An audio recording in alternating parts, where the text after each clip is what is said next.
दोस्तों, starlight classes exam history channel में आप सभी का स्वागत है। दोस्तों, यहाँ पर आपको सी-टेट मैथ्स पेपर सेकंड से संबंधित ये हमारा क्लास नंबर 4 है। आज का हमारा टॉपिक है केंद्रीय शिक्षक पात्रता परीक्षा 2012 के महत्वपूर्ण प्रश्नों पर हम चर्चा करेंगे। इन सी-टेट 2012 के महत्वपूर्ण प्रश्नों पर हम चर्चा करेंगे। स्टार्ट करते हैं। क्वेश्चन 1 हमारे पास में, यदि एक्स वाई इजिकल टू 6 और x square y plus x y square plus x plus y equal to 63 हो तो x square plus y square का मान है। ऐसा क्वेश्चन में आपको क्वेश्चन दिया हुआ था कि इसका क्या वैल्यू होगा। ये आपको सी-टेट जनवरी 2012 में क्वेश्चन पूछा गया था। एक्स वाई की वैल्यू 6 है और x square y plus x y square plus x plus y की वैल्यू 63 दिया हुआ है। आपसे x square plus y square का वैल्यू पूछा गया है। आंसर थे 61, 69, 23 और 55 आंसर दिए हुए थे। देखिए क्वेश्चन में जो गिवन पार्ट है, क्या गिवन है क्वेश्चन में दिया हुआ है कि एक्स वाई की वैल्यू है 6 और क्या दिया हुआ है कि x square y plus x y square plus x plus y equal to 63 दिया हुआ। क्या करेंगे, फर्स्ट 2 में से एक्स वाई कॉमन ले लीजिए, क्या बचा एक्स प्लस वाई मिला, और लास्ट में से 2 में से इसमें से 1 कॉमन ले लीजिए, क्या मिलेगा x plus y is equal to 63। अब इन दोनों में से क्या बन जाएगा, एक्स प्लस वाई दोनों में से कॉमन आ जाएगा, क्या बनेगा x y plus 1 is equal to 63। देखिए क्वेश्चन में गिवन है कि जहाँ भी एक्स वाई आए वहाँ 6 रख सकते हैं, यानी एक्स प्लस वाई, क्योंकि यहाँ एक्स वाई आया हुआ है तो इसकी जगह आप 6 रख सकते हैं। 6 प्लस 1 इज इक्वल टू बन गया 63। तो एक्स प्लस वाई ये क्या बन गया, मल्टीप्लाई कितना बन गया 7 इज इक्वल टू 63 बन जाएगा। तो एक्स प्लस वाई की वैल्यू निकालेंगे तो आंसर बनेगा 63/7 और 7 9 जो होता है वो 63 ही होता है। तो x प्लस वाई का एक आंसर मिल गया आपको, एक x प्लस वाई 9 आपको आंसर मिल जाता है। लेकिन आपको जो फाइंड करना है वो फाइंड करना है x square plus y square find करना है, x square plus y square find करना है। तो x plus y equal to जो 9 मिला है इसका आप क्या कर दिए, दोनों ओर का होल स्क्वायर, यानी स्क्वायरिंग बोथ साइड। ठीक है, देखिए हम ये जानते हैं फॉर्मूला हमारे पास में होता है क्या कि a प्लस बी का जो होल स्क्वायर होता है वो इजिकल टू होता है ए स्क्वायर और प्लस कितना होता है बी स्क्वायर और प्लस 2a और b। इस फॉर्मूले का यूज़ करते हुए हम इसे ओपन करेंगे। क्या बन गया, यहाँ से बना एक्स स्क्वायर प्लस ऑफ ये बन गया y square plus 2xy equal to, और 9 का जो स्क्वायर होता है वो होता है 81। देखिएगा x square plus y square plus of 2 into ये एक्स वाई की वैल्यू क्या दिया हुआ है क्वेश्चन में 6 दिया हुआ, तो मल्टीप्लाई कितना कर देंगे 6 कर देंगे, इजकल टू क्या बन जाएगा 81 बन जाएगा। इस प्रकार से x square plus of y square और प्लस कितना बन गया 6 टू क्या होता है 12 होता है, इजकल टू क्या बन गया 81 बन जाता है। क्या करेंगे, देखिए x square plus y square equal to बन गया कितना 81 में से क्या कर देंगे माइनस हो जाएगा कितना 12, यानी 1 2 इन 12 को आप क्या कर देंगे माइनस कर देंगे। अब x square plus y square की जो वैल्यू बन गई, देखो 81 में से 12 माइनस होगा तो कितना बनेगा 69 प्राप्त हो जाएगा। तो यही क्या बन गया 69, ये आपका आंसर बन जाता है। यहाँ पर बी पार्ट जो है वो आपका राइट आंसर बन जाता है, यानी कि 69 योर राइट आंसर।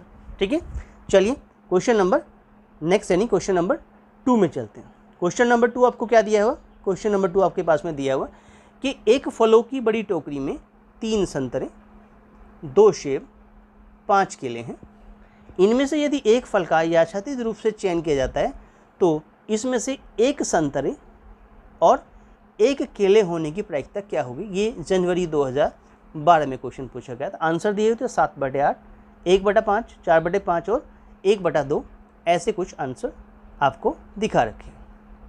देखिए टोकरी में फलों की जो संख्या आपके पास क्या क्या दिखा रखे, तो फलों की टोकरी में संतरे कितने आपके, तो यानी कि जो फलों की टोकरी है आपके पास में फलों की टोकरी में संतरों की संख्या कितनी है। फलों की जो टोकरी में संतरे कितने, संतरे आपके पास में 3, ये आप नोट कर लेंगे कि संतरे आपको दिखा रखे हैं 3 दिखा रखे हैं। सेब की संख्या कितनी है, जो सेब दिखा रखे हैं क्वेश्चन में वो कितने हैं, 2 हैं। और केलों की जो संख्या है आपके पास में, केले कितने हैं आपके पास में, केले हैं 5। टोकरी में कुल फल कितने हो गए, तो क्वेश्चन में आया इट मीन्स टोकरी में कुल फल कितने हो गए, इन सबको क्या कर दीजिए, जोड़ दीजिए। कुल फल जो है वो कितने हो गए, 3 + 2 और +5, यानी एडिशन आ गया 10। अब हमें क्या निकालनी है, इसकी अभिष्ट प्रायिकता निकालनी है। अभिष्ट प्रायिकता निकालनी है, तो अभिष्ट प्रायिकता क्या हो जाएगी, देखिएगा स्टार्ट करने से पहले कि कैसे आप निकालेंगे, कुछ फॉर्मूले हैं उनका आपको पता होना चाहिए कि NCR जो फॉर्मूला होता है उसका वैल्यू होता है factorial N upon factorial R into N - R factorial, ये फॉर्मूला होता है, इसका आप यूज़ करेंगे। NCR के फॉर्मूला होता है NC0, अगर कहीं होता है तो उसका आंसर 1 होता है। कहीं फॉर्मूला होता है NC1, तो इसकी वैल्यू होती है N। ठीक है, इन तीनों चीज़ों का यूज़ करते आप क्वेश्चन को सॉल्व करें। देखिए कहा गया है कि एक संतरा, यानी 5 में से आपका 3 में से आपको एक संतरा और 5 में से आपको एक केले होने की प्रायिकता निकालनी है। इसका मतलब ये हुआ इट मीन्स 3C1, 3 में से एक संतरा, मल्टीप्लाई में कितना हो जाएगा, इट मीन्स 5C0, 5 किलो में से कोई चूज़ नहीं किया गया, और it means 2C0, that 2C0 यानी कि 2 सेब में से कोई चूज़ नहीं किया, यानी कि हमने सिर्फ क्या एक संतरा शेव किया, यानी एक संतरे को हमने क्या किया, चूज़ किया है। और नीचे आ गया इट मीन्स 10C1, यानी कि 10 में से आपने सिर्फ एक ही चीज़ को चूज़ किया, यानी ये आपका फेवरेबल आउटकम्स हो गया, ये टोटल नंबर ऑफ आउटकम्स हो जाता है।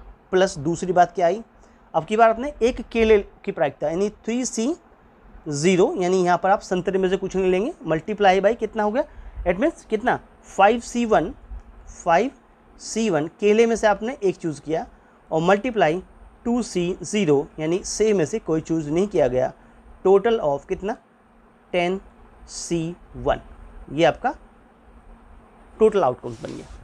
10C1 ही आपका कितना बन गया, टोटल आउटकम्स बन जाता है। अब देखिए वैल्यू क्या बनेगी, हमने बताया NC1 N होता है, यानी की वैल्यू कितनी, 3C1 कितना हो, 3 हो जाएगा, मल्टीप्लाई कितना हो गया 5C0 यानी NC0 1, कहीं भी लिखो NC0 1 ही होता है, तो 5 भी कितना हो गया 1 हो जाएगा, ऐसे 2C0 भी कितना 1 हो जाएगा। ठीक है, नीचे देखिएगा क्या दिया 10C1, 10C1 का मतलब क्या NC1, यानी कि आंसर कितना बन गया 10 एज इट इज़। प्लस में आइए कितना बना 1, मल्टीप्लाई कितना बन गया 5, ऐसे ही मल्टीप्लाई कितना बन गया 1, और अपन कितना आ गया 10, ये वैल्यू बन गई। क्लियर, देखिए इसको तो हमने कह दिया 3/10, प्लस ये कितना बन गया, ये बन गया 5/10। क्लियर, कितना दोनों को ऐड कीजिए, 10 आ गया आपका एलसीएम, और 3 + 5 कितना होता है 8, तो 2 से 2 4 जा और 2 5 जा, आंसर क्या मिल गया आपको 4/5। ये आपका क्या है फाइनल आंसर प्राप्त हो जाता है, और ये आपका फाइनल आंसर है 4/5, ये आपका सी पार्ट आपका राइट आंसर हो जाता है। इस प्रकार से ऐसे क्वेश्चनों को आप सोल्व कर सकते हैं। क्लियर हुआ, चलिए नेक्स्ट क्वेश्चन नंबर 3 में चलते हैं। क्वेश्चन नंबर 3 हमारे पास में क्या दिया हुआ, क्वेश्चन 3 हमको दिखा रखा है कि संकेतन अगर आपको ट्राइंगल के अंदर ऐसे ए लिखा हो, चाहे वह किसी भी आकार का हो, चाहे वह किसी भी आकार का हो, उसका मतलब A+4 बन जाएगा। A+4 ये जो इसमें अंदर लिखा हो ट्राइंगल के अंदर ए जो साइन बना हुआ इसमें 4 ऐड कर देंगे। संकेतन अगर इस प्रकार से बी लिखा हो, स्क्वायर टाइप में या रेक्टेंगल टाइप में, इसे बी लिखा हो, चाहे वो किसी भी आकार का हो, उसका मतलब आप B² बना देंगे। चाहे जहाँ ए और बी संख्याएं हैं तब का मान, मतलब इस तरह की फिगर अगर बना के दे दी गई तो उसका मान क्या होगा। ये जनवरी 2012 में क्वेश्चन पूछा गया था। आंसर में दिए हुए थे 32, 9, 75 और 35, ये आपके कुछ आंसर दिए हुए थे। देखिए सॉल्यूशन करेंगे। क्वेश्चन में जो दिखा रखा है कि ट्राइंगल के अंदर 3 दिया हुआ, इसका मतलब सीधा सीधा 3 + 4 तो ये वैसे बन गया, और क्या दिया हुआ बाहर स्क्वायर दिया हुआ, यानी B² बन गया टाइप, यानी इसका स्क्वायर कर देंगे। प्लस ट्राइंगल में 2 दिया हुआ है तो इसका मतलब सीधा सीधा 2 + 4 बन गया, यानी a + 4 बन गया ये। माइनस क्या बना, देखो ट्राइंगल में स्क्वायर टाइप और फिर 4 दिया हुआ।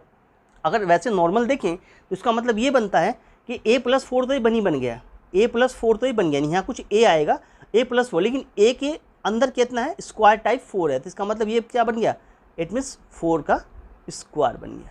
यहाँ तक बात समझ में आ गई, यानी जहाँ भी b टाइप लिखा होगा वो तो स्क्वायर बन जाएगा, प्लस ट्राइंगल टाइप में a + 4 बन जाएगा। तो इस प्रकार से ये 4 स्क्वायर + 4 बन गया। देखिए यहाँ से बन गया 7 का स्क्वायर, क्लियर, प्लस ये बन गया 6, ये क्या बन गया 4 चौका 16 + 4 बन गया, तो 16 + 4 कितना होता है, 20 होता है। क्या होता है, 20 होता है। तो ये बन गया 49, ये बन गया प्लस का 6, ये बन गया माइनस का 20। 49 में से पहले 20 ही माइनस कर लीजिए, कितना बन गया 29 और प्लस 6, 29 6 कितना होता है 35 होता है, 35 आ गया आंसर। बस ये आपका फाइनल आंसर बन जाता है। क्लियर हुआ, तो ये 35 जो है आपका डी पार्ट में आंसर दिया हुआ था, 35 आपका फाइनल आंसर बन जाता है। क्लियर हुआ, चलिए नेक्स्ट क्वेश्चन नंबर 3 में चलते हैं। क्वेश्चन 3 आपके पास में क्या दिया हुआ, क्वेश्चन 3 बहुत ही अच्छा क्वेश्चन है अपने आप में। क्या देता है कि 6 6 9 14 8 9 9 8 के मध्यांक, बहुलक तथा प्रसार का माध्य है। ये हमारा जनवरी 2012 में क्वेश्चन पूछा गया। आंसर के रूप में हमें आंसर दिखा रखे थे कि 10.3, 10.5, 8.5 या 8.8, इनमें से आपका एक आंसर होगा, ऐसा क्वेश्चन में दिया हुआ। देखिए क्या है, सबसे पहले जो श्रेणी दिखा रखी है इसको आप क्या कर लीजिए, इट मीन्स बढ़ते क्रम में लिख लीजिए, यानी आरोही क्रम में। तो जो श्रेणी आपको दिखा रखी है, इस श्रेणी का आरोही क्रम क्या होगा, इसका आरोही क्रम क्या होगा उसे आप नोट कर लें। इसका आरोही क्रम क्या होगा, सबसे छोटा नंबर पहले आएगा। सबसे छोटा नंबर आने का मतलब हुआ कि सबसे पहले कौन आएगा, 6 आएगा, और 6 भी कितनी बार दिया हुआ है, 2 बार दिया हुआ। फिर उसके बाद में क्या आएगा, 8 आएगा। 8 आपके पास में कितने टाइम्स है, 8 आपका 2, यानी ये 6 आपका यहाँ पर ही है, 8 यहाँ और यहाँ पर है। उसके बाद 8 के बाद नंबर आता है 9 का, और 9 यहाँ पर कितनी बार दिया हुआ है, 3 बार दिया हुआ। 9 कितना में दिया, ऐसे 1 2 और 3, तो 1 2 और 3 बार 9 दिया हुआ। और 9 से बड़ा आप कौन है, 14, कितना है 14। अगर काउंटिंग करें तो कितना, 1 2 3 4 5 6 7 8, यानी कि नंबर ऑफ जो आपकी टर्म्स हैं वो कितनी है, 8 है। और 8 क्या होता है, 8 अगर बात करें तो आपके पास में क्या दिखा रखा है, it means 8 value number of count, और ये कितना होता है, इवन नंबर होता है, इवन नंबर होता है। यहाँ पर क्या होगा कि इसके 1 2 3 4 5 6 7 8, क्लियर हो। चलिए मैं से मध्यांक की बात करें तो फॉर्मूला जो हमारे पास होता है मध्यांक निकालने के लिए, फॉर्मूला जो होता है हमारे पास में, यानी कि मीडियन की बात कर रहे हैं, मध्यांक आपको निकालना है, दैट्स सो मीडियन आपको निकालना है, मीडियन आपको निकालना है। तो मीडियन का वो फॉर्मूला होता है, कितना होता है, n/2th टर्म प्लस कितना होता है, n/2 + 1th टर्म, ये n/2 + 1th term upon of कितना हो गया हमारे पास में, टोटल जो वैल्यू होती है कितना हो गया हमारे पास में, इट मीन्स जो आंसर निकल के आएगा अपॉन 2 कर देंगे। फॉर्मूला क्या बन गया, देखिए n/2 का मतलब कितना होगा, ये आपके पास में कितनी है, 8/2, यानी 4th टर्म बन गई, तो ये बन जाएगी 8/2 यानी 4th टर्म बन गई।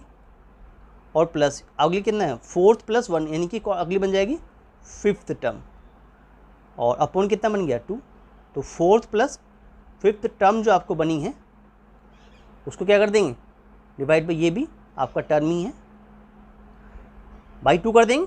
तो 4th टर्म कौन सी है आपके पास में, देखिए 4th टर्म को नहीं, 1 2 3 4th है 8 और 5th है 9, तो 8 और 9 को आपने ऐड कर दिया और बाई क्या किया 2, तो ये क्या निकल गया, ये आपका मध्यांक निकल के आ गया। तो 9 और 8 कितना होता है, 17 होता है, और 17/2 यानी कि 2 × 16 और 2 × 5 10, पॉइंट में 8.5, यानी कि एक तरह से बात करें कि जो आपका मध्यांक होगा, यानी कि जिसको आप मीडियन कहेंगे, जिसको आप मीडियन कहेंगे, उसकी वैल्यू निकल के आ गई 8.5, क्या आ गई 8.5, यानी एक आंसर आपका निकल गया, मध्यांक निकल गया। बहुलक की बात करें, अगर बहुलक निकालना है आपको, बहुलक का मतलब आपका, बहुलक की बात करें रेंज क्या होगी, सॉरी इसमें से बहुलक की बात में मोड क्या होगा आपका पास में, प्रसार तो बाद में निकालेंगे, मोड क्या होगा, मोड वैल्यू कितनी है 1 2 3, 9 सबसे ज़्यादा बार आया, 3 बार आया, तो मोड मतलब जो वैल्यू सबसे ज़्यादा बार आती है उसे मोड कहते हैं। ठीक है, प्रसार की बात करते हैं, रेंज क्या होगा आपका, प्रसार की बात करें यानी कि आपका रेंज क्या होगा, तो रेंज का मतलब आपकी वैल्यू कितनी बन जाएगी, सबसे बड़े नंबर कितना है, सबसे बड़ा नंबर तो 14 है, यानी उच्च नंबर में से सबसे बड़ी संख्या में सबसे छोटी संख्या घटा दीजिए, यानी 14 में से आप 6 घटा दीजिए, सबसे बड़ा तो 14 है, अब सबसे छोटा कितना है 6 है, 14 में 6 गया तो कितना बना आपका वैल्यू बन गया 8। अब आपको यहाँ से मीडियन भी प्राप्त हो गया, मोड भी प्राप्त हो गया और रेंज भी प्राप्त हो, अब क्या लेंगे, इसका माध्य निकालना है। तो अभिष्ट माध्य कितना हो गया हमारे पास में, तो अभिष्ट माध्य जो आपके पास में हो गया वो कितना हो गया, इन दोनों को जोड़ दीजिए, यानी कि मीडियन यानी कि 8.5 प्लस कितना मोड यानी कि 9 प्लस रेंज कितना के 8 और होल अपॉन कितना कर दीजिए, डिवाइड बाय कितना कर दीजिए 3 कर दीजिए। इनका ऐड करेंगे तो कितना होगा 9 8 17 8 कितना हो गया आपका 25.5 बन गया, 25.5 और डिवाइड बाय कितना बन गया 3 बन गया। अब इसको 3 से डिवाइड करेंगे, 3 8 24 हो गया और एक 25.5 कितना बन गया आपका 8.5, ये क्या बन गया आंसर बन जाता है। तो यही हमारा फाइनल आंसर हो गया। क्लियर, इस प्रकार से आपका जो सी पार्ट है, यहाँ पर जो सी पार्ट आपका है ये वाला पार्ट, ये आपका राइट आंसर बन जाता है। क्लियर हुआ, C part is your right answer. चलिए नेक्स्ट क्वेश्चन नंबर 5th में चलते हैं। क्वेश्चन 5 हमारे पास क्या दिखा रखा है, क्वेश्चन 5 में कहता है कि व्यंजक x square minus y square plus x plus Y minus z square plus 2yz minus z का एक गुणनखंड है। यानी इस व्यंजक को आप गुणनखंड करेंगे और जब आप इसका गुणनखंड करेंगे तो इनमें से 4 आंसर दिखा रखे हैं, X plus Y minus Z plus 1, X minus Y minus Z plus 1, Y minus X plus Z या X minus Y plus Z plus 1 में से कोई सा एक आपको गुणनखंड के रूप में प्राप्त हो जाएगा, ऐसा क्वेश्चन कह रहा है। तो गिवन क्या है कि भाई x square minus of y square plus x plus Y minus z square और प्लस 2yz और माइनस का z, ऐसा कुछ क्वेश्चन में दिखा रखा है, ऐसा कुछ क्वेश्चन में दिया हुआ है। आपको इसके क्या करने, इसके फैक्टर करने, इसे क्या करने आपको फैक्टर करने। देखिए यहाँ पर एक्स स्क्वायर जो क्वेश्चन में दिया हुआ है minus y square minus z square है, इस प्रकार से हम इसको ऐसे कर लेते हैं कि ये एक्स स्क्वायर है आपका, ये माइनस का वाई स्क्वायर है, ये माइनस का जेड स्क्वायर है, ठीक है, ये 2yz है, ठीक है, तो ये प्लस का 2yz हो गया। इसे थोड़ा इस इतने पार्ट को अलग लिख लिया, x plus Y minus z, यानी कि इस वैल्यू को इस वैल्यू को और इस वैल्यू को इनको एक साथ लिख लिया और इसको इस वाली वैल्यू को और इस z को हमने अलग नोट कर दिया ऐसे। अब क्या बनता है कि देखिए ये हमारा पास में एक्स स्क्वायर एज रहेगा माइनस ऑफ, अगर इसमें से कॉमन ले लें, इसमें से आप क्या कर लें माइनस कॉमन ले लें तो ये बनेगा y square plus z square minus 2yz, ठीक है। ये जो एज इट इज़ अभी बचा हुआ है उसे अभी ऐसे लिखे रहने देंगे कि x plus Y minus z. Clear हुआ। अब यहाँ देखिए तो ये एक्स स्क्वायर माइनस ऑफ ये क्या है, ये y माइनस जेड का होल स्क्वायर है प्लस ये x plus Y minus z, ये एज इट इज छोड़ देंगे। अब इनको अगर इन दोनों में देखें, यहाँ पर आप क्या फॉर्मूला लगा दें कि ए स्क्वायर माइनस बी स्क्वायर क्या होता है। उसमें क्या होता है कि एक बार तो आप प्लस कर देते हैं a प्लस बी, एक बार आप माइनस करते हैं a माइनस बी, ऐसा फॉर्मूला होता है हमारे पास में। क्लियर। तो ये वैल्यू क्या बनेगी, ये वैल्यू बनेगी एक बार तो x प्लस ऑफ कितना बन गया y माइनस जेड, प्लस में तो कोई चेंज नहीं आता। जब x माइनस करेंगे y माइनस जेड तो ये y माइनस को ये प्लस बना देगा, ऐसा बन जाएगा। जब माइनस आएगा यहाँ माइनस आएगा, ये बी से पहले y माइनस जेड से पहले माइनस, तो उसको क्या कर देगा ये माइनस का हो जाएगा y और ये प्लस का z हो जाएगा। और ये जो बना हुआ प्लस में ये as it is x plus Y minus z, ये ऐसा का ऐसे छोड़, प्लस का साइन है तो कोई ब्रैकेट लगाने कोई फर्क नहीं पड़ेगा। क्लियर। अब देखो यहाँ से x plus Y minus z, x plus Y minus z ये नहीं है, ये वाला पार्ट जो दोनों में कॉमन आ रहा है, कितना बनेगा x plus Y minus z, ये कॉमन आ रहा है। क्या बच रहा है जी, x माइनस वाई प्लस और z और साथ में +1, क्योंकि ये पूरा ब्रैकेट आप कॉमन ले चुके हैं, तो क्या बच गया x minus Y plus Z plus क्या बन गया 1 बन गया। x minus Y plus Z plus 1 की ये देखिए आंसर कहाँ बनेगा, x minus Y plus Z plus 1, ये डी पार्ट में मिल गया आपको।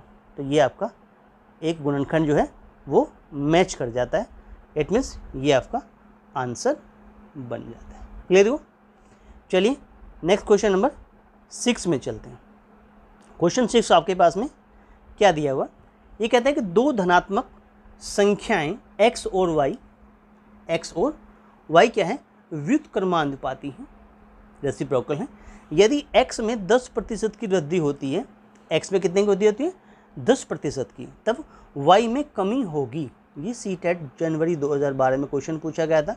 तो कमी कितनी होगी, आंसर दिए होते 100/11%, बी में आंसर था 10/11%, सी 10% या डी में था 2/11%। ये आपको क्वेश्चन पूछा गया था। देखिए क्वेश्चन में फॉर्मूला होता है हमारे पास, अगर हमें इस तरह से कोई वैल्यू निकालनी हो तो अभिष्ट कमी आप निकालना चाहें किसी की, तो अभिष्ट कमी के लिए फॉर्मूला होता है, अभिष्ट कमी या लॉस जो भी कुछ आया है, इट मीन्स आंसर बनता है a/, कितना कर दीजिए a + 100 और कितना कर दीजिए मल्टीप्लाई बाय 100, यानी 100 की मल्टीप्लाई कर दीजिए। यहाँ पर a क्या है, a कितना है 10, यानी जो x में अगर 10% की वृद्धि हो, यहाँ पर यदि x में 10% की वृद्धि हो तो यहाँ पर इस वैल्यू को अकॉर्डिंग a को क्या लिया, यानी अगर x में 10% की वृद्धि हो यानी कि यहाँ x को a के रूप में मान लिया गया, तो a = कितना बन गया 10 हम लेट कर लें। तो यहाँ ऐसे भी लिख सकते हैं कि x/x + 10 100 इंटू मल्टीप्लाई 100, ऐसे भी इसको लिख सकते हैं। तो अभिष्ट कमी हम निकालना चाह रहे हैं, तो कमी कितनी निकल के आ गई हमारे पास में, किसमें, इट मीन्स y में अभिष्ट कमी निकालना चाह रहे हैं।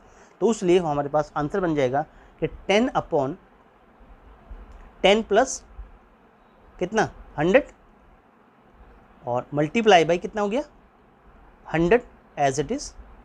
आंसर बन गया 10/ कितना बन गया ये हो गया 110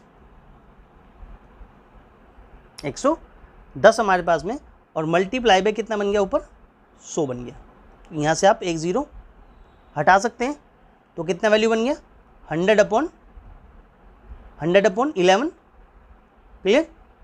तो 100/11 इतने % आपकी क्या हो गई कमी प्राप्त, किसमें y में कमी जो है, यानी ये एक तरह से अभिष्ट कमी कह लीजिए या इट मीन्स y में कमी कह लीजिए। तो y में कमी कितनी आ गई, वो 100/11% की कमी आ जाती है। क्लियर हो गया होगा कि y में कमी कैसे निकालेंगे। तो आपका जो पार्ट नंबर ए है, ये 100/11% जो है ये आपका फाइनल आंसर बन जाता है। चलिए नेक्स्ट क्वेश्चन नंबर 6 में चलते हैं।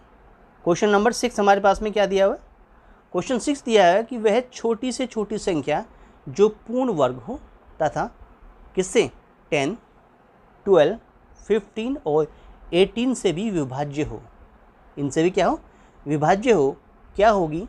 आंसर में दिया हुआ है 1600 है, 900 होगी, 3600 होगी या 2500 होगी। ये जनवरी 2012 में क्वेश्चन पूछा गया। यानी वह छोटी से छोटी संख्या क्या हो जो आपके पास में पूर्ण वर्ग हो और वह 10, 12, 15 और 18 से भी पूरी तरह से विभाजित हो, तो आपको किस प्रकार से उसका आंसर आप निकालेंगे। देखिए सबसे पहले आप क्या करें, यानी कि जो आपको दिया हुआ है 10, 12 अब क्या दिया 15 और क्या दिया हुआ 18 दिया हुआ, इट मीन्स 18 दिखा रखा। क्या कर दीजिए आप इनका क्या कर लीजिए, क्या कर दिए इसका एलसीएम लीजिए, एलसीएम लीजिएगा। देखिए पहले 2 से कैंसिल करते हैं, कितना आएगा 2 5 = 10, 2 6 = 12, 15 ऐसे ही छोड़ देंगे और क्या लेंगे इट मीन्स 2 9 = 18। क्लियर हुआ। चलिए इसके बाद में आप कैसे ले सकते हैं, फिर 2 से ले सकते हैं, इट मीन्स 2 से ले सकते हैं। 2 से कितना बन जाएगा 5 एज इट इज़ रहेगा, 2 6 यानी कि 2 3 15 एज इट, और आपका ये 9 है, ये भी एज इट इज़ रहेगा। क्लियर। इसके बाद आप 3 से कैंसिल कर सकते हैं, कितना बन जाएगा 5 एज इट इज़, 3 1 जा, 3 5 जा और 3 3 जा। फिर आप 3 से कैंसिल कर सकते हैं। इट मीन्स ये 5 as it is, 1 as it is, 5 as it is और ये 1 टाइम। फिर आप इसको लास्ट में 5 से कैंसिल करेंगे तो इन सब का वैल्यू जो है 1 1 1 1 टोटल हो गया। देखो अगर इसके एलसीएम की बात करें, यानी कि अगर एलसीएम की बात करें तो कितना बनना चाहिए। देखो 2 बाई 2 बाई 3 बाई 3 बाई 5। फिलहाल ये मल्टीप्लाई करेंगे तो वैल्यू का आंसर बन जाएगा 180। लेकिन हमें क्या है, पूर्ण वर्ग की बात कर रहे हैं। वह छोटी छोटी जगह जो पूर्ण वर्ग हो इनसे विभाज्य हो। अब पूर्ण वर्ग होगी तो इसका मतलब क्या होगा, देखो इन दो के तो पेयर बन रहे हैं, इन दो के पेयर ही बन रहे हैं, इसका पेयर नहीं बनता। यानी कि अगर एक 5 और होता, यानी कि अगर 180 में हम क्या कर दें, फॉर्मूला होता है 180 गुना n, यानी कि फॉर्मूला होता है 180 इंटू n टाइप फॉर्मूला होता है। n मतलब जो बचा हुआ फॉर्मूला, यानी जो बचा हुआ वैल्यू है, n से मतलब है। तो 180 मल्टीप्लाई बाई कौन बचा हुआ है, यानी 5 होता तो, मल्टीप्लाई 5 होता तो ये क्या हो जाती, पूर्ण वर्ग संख्या हो जाती। यानी 5 करेंगे 18/90, यानी अगर ये 900 होता तो ये क्या होती, एक पूर्ण वर्ग संख्या होती। यही आपका आंसर है। यानी कि बी पार्ट जो है, बी पार्ट जो है, यानी बी पार्ट जो है 900 जो है वो आपका एक राइट आंसर बन जाता है। इस प्रकार से आप उस छोटी छोटी संख्या को निकाल लेंगे जो इन सब से विभाजित हो सकती है। क्लियर हुआ। चलिए नेक्स्ट क्वेश्चन नंबर 8 में चलते हैं। क्वेश्चन 8 क्या कहता है आपको, क्वेश्चन 8 में लिखा हुआ है कि 4 माइनस 2 माइनस 9 की पावर 0 प्लस 3 की पावर 2 डिवाइड बाई 1 प्लस 3 किसके बराबर है। जनवरी 2012 में आया, 15 के बराबर है, 12 के, 17 के या 16 के बराबर है। बहुत ही आसान क्वेश्चन भी है और इसमें थोड़ा सा आपको समझना है कि आप x की पावर 0 जो होता है वो 1 होता है। क्लियर। इस फॉर्मूले का आप कहीं भी यूज़ करेंगे, किसी की पावर 0 1 होता है, किसी की पावर 0 जो है 1 होता है। जैसे यहाँ पर लिखा है 4 माइनस, अब ये बना 2 माइनस 9 की पावर 0 प्लस बना 3 की पावर 2 और फिर बना डिवाइड में 1 और प्लस 3, ऐसा कुछ लिखा हुआ था। क्लियर। चलिए देखिए 4 माइनस, अब ये अंदर बना माइनस का 7 की पावर 0 प्लस ये कितना बना, वैल्यू करेंगे 3 की पावर, ये कितना बन जाएगा, इट मीन्स 3 की पावर 2 का मतलब 9 होगा और डिवाइड बाय 1 का मतलब अपॉन 1 आ गया, प्लस 3 ऐसे कैसे। क्लियर। देखो ये बना 4 माइनस ऑफ, देखो माइनस 7 की पावर 3, ये माइनस 7 क्या एक्स की तरह बिहेव करेगा, एक्स की पावर कितना 0, यानी कि आंसर 1 हो गया, प्लस ये एज इट इज़ 9, ये एज इट इज़ 3, कितना हो गया 9 और 3 12 और 4 कितना हो गया 16 हो गया। इट मीन्स तो 16 में से 1 माइनस कर दीजिए, 16 में से 1 माइनस कर दिया तो आंसर क्या बना, इट मीन्स आंसर बन गया 15 और यही आपका क्या हो गया फाइनल आंसर बन गया। यानी ए पार्ट आपका फाइनल आंसर बन गया। दोस्तों अगर वीडियो अच्छा लग रहा हो तो वीडियो को लाइक करें, अपने दोस्तों में शेयर करें और starlight classes exam study channel को सब्सक्राइब जरूर करें दोस्तों। चलिए नेक्स्ट क्वेश्चन, क्वेश्चन नंबर 9 की ओर चलते हैं। क्या दिया हुआ क्वेश्चन में, क्वेश्चन 9 आपके पास में देखो आकृति दिखा रखी है आपको इस प्रकार से कि आकृति में ए बी सी एक समद्विबाहु त्रिभुज है। ए बी सी यानी ये वाला ए बी सी समद्विबाहु होने का मतलब ये ए बी सी समद्विबाहु त्रिभुज है और जिसमें C A is equal to C B है। सी ए कौन सा पार्ट है, ये वाला पार्ट, ये लाइन सी ए है। सी बी कौन सी है, इट मीन्स ये सी बी लाइन ये है। तो सी ए इज इक्वल टू कितना सी बी है तथा बी सी को एक बिंदु डी तक, यानी बी सी को एक बिंदु डी तक बढ़ाया जाता है। अब आपके पास में जो बी सी लाइन है, ये जो बी सी लाइन आपको इसको बिंदु डी तक बढ़ाया जाता है। यदि सी ई यानी ये जो सी ई लाइन है ये वाली, ये बी सी पर परपेंडिकुलर होती है, यानी यहाँ 90 डिग्री बना दें आप, ऐसे 90 यहाँ बना दो, ये भी 90 बन गया यहाँ पे, इस प्रकार से 90 बन गया, यहाँ भी ये 90 हो गया, ये भी 90 हो गया। चलिए तो एंगल डी जो है, यानी जो एंगल डी ये वाला, ये कितना है, हाफ ऑफ एंगल ई यानी इस एंगल का आधा है और क्या है, और हाफ ऑफ एंगल ए यानी इस एंगल का भी क्या है हाफ है। तो आपको ए सी डी यानी कि ए सी डी ये वाला ए सी डी ये वाला क्लियर। ये आपको फाइंड करना, माप निकालनी कितनी होगी। जनवरी 2012 में क्वेश्चन पूछा गया था। आंसर में 135 डिग्री, 140 डिग्री, 110 डिग्री या 120 डिग्री आपको आंसर में ऐसे कुछ दिखा रखे थे। देखो अगर एंगल डी की बात करें, एंगल डी की बात करें तो ये हाफ ऑफ एंगल ई है। अब मान लेट कर लीजिए कि जो एंगल ई आपके पास में है, ये वाला एंगल ई आपके पास में है, या एंगल ए की बात कर लें तो एंगल ई आपके पास में जो है वो कितना, हमने एक्स लेट कर लिया। क्या कर दिया, एंगल ई जो आपके पास में है, या पहले एंगल ए को ले लें, एंगल ए से बात जान जाएगी, एंगल ए से स्टार्ट कर लेते हैं। Angle A is equal to आपने लिया कि एंगल ए आपके पास में कितना, ये वाला एक्स से स्टार्ट कर दिया। क्लियर, चलिए एंगल ए आपके पास एक्स है, इससे स्टार्ट कर दिया सबसे पहले, क्योंकि यहाँ पर दिया हुआ कि ए सी और बी सी जो है दोनों इक्वल हैं। तो यानी कि जब किसी ट्रायंगल में जो आइसोसेलेस ट्रायंगल होता है उसके ये साइडें बराबर होती है तो उसके बेस एंगल क्या होते हैं, इक्वल होते हैं।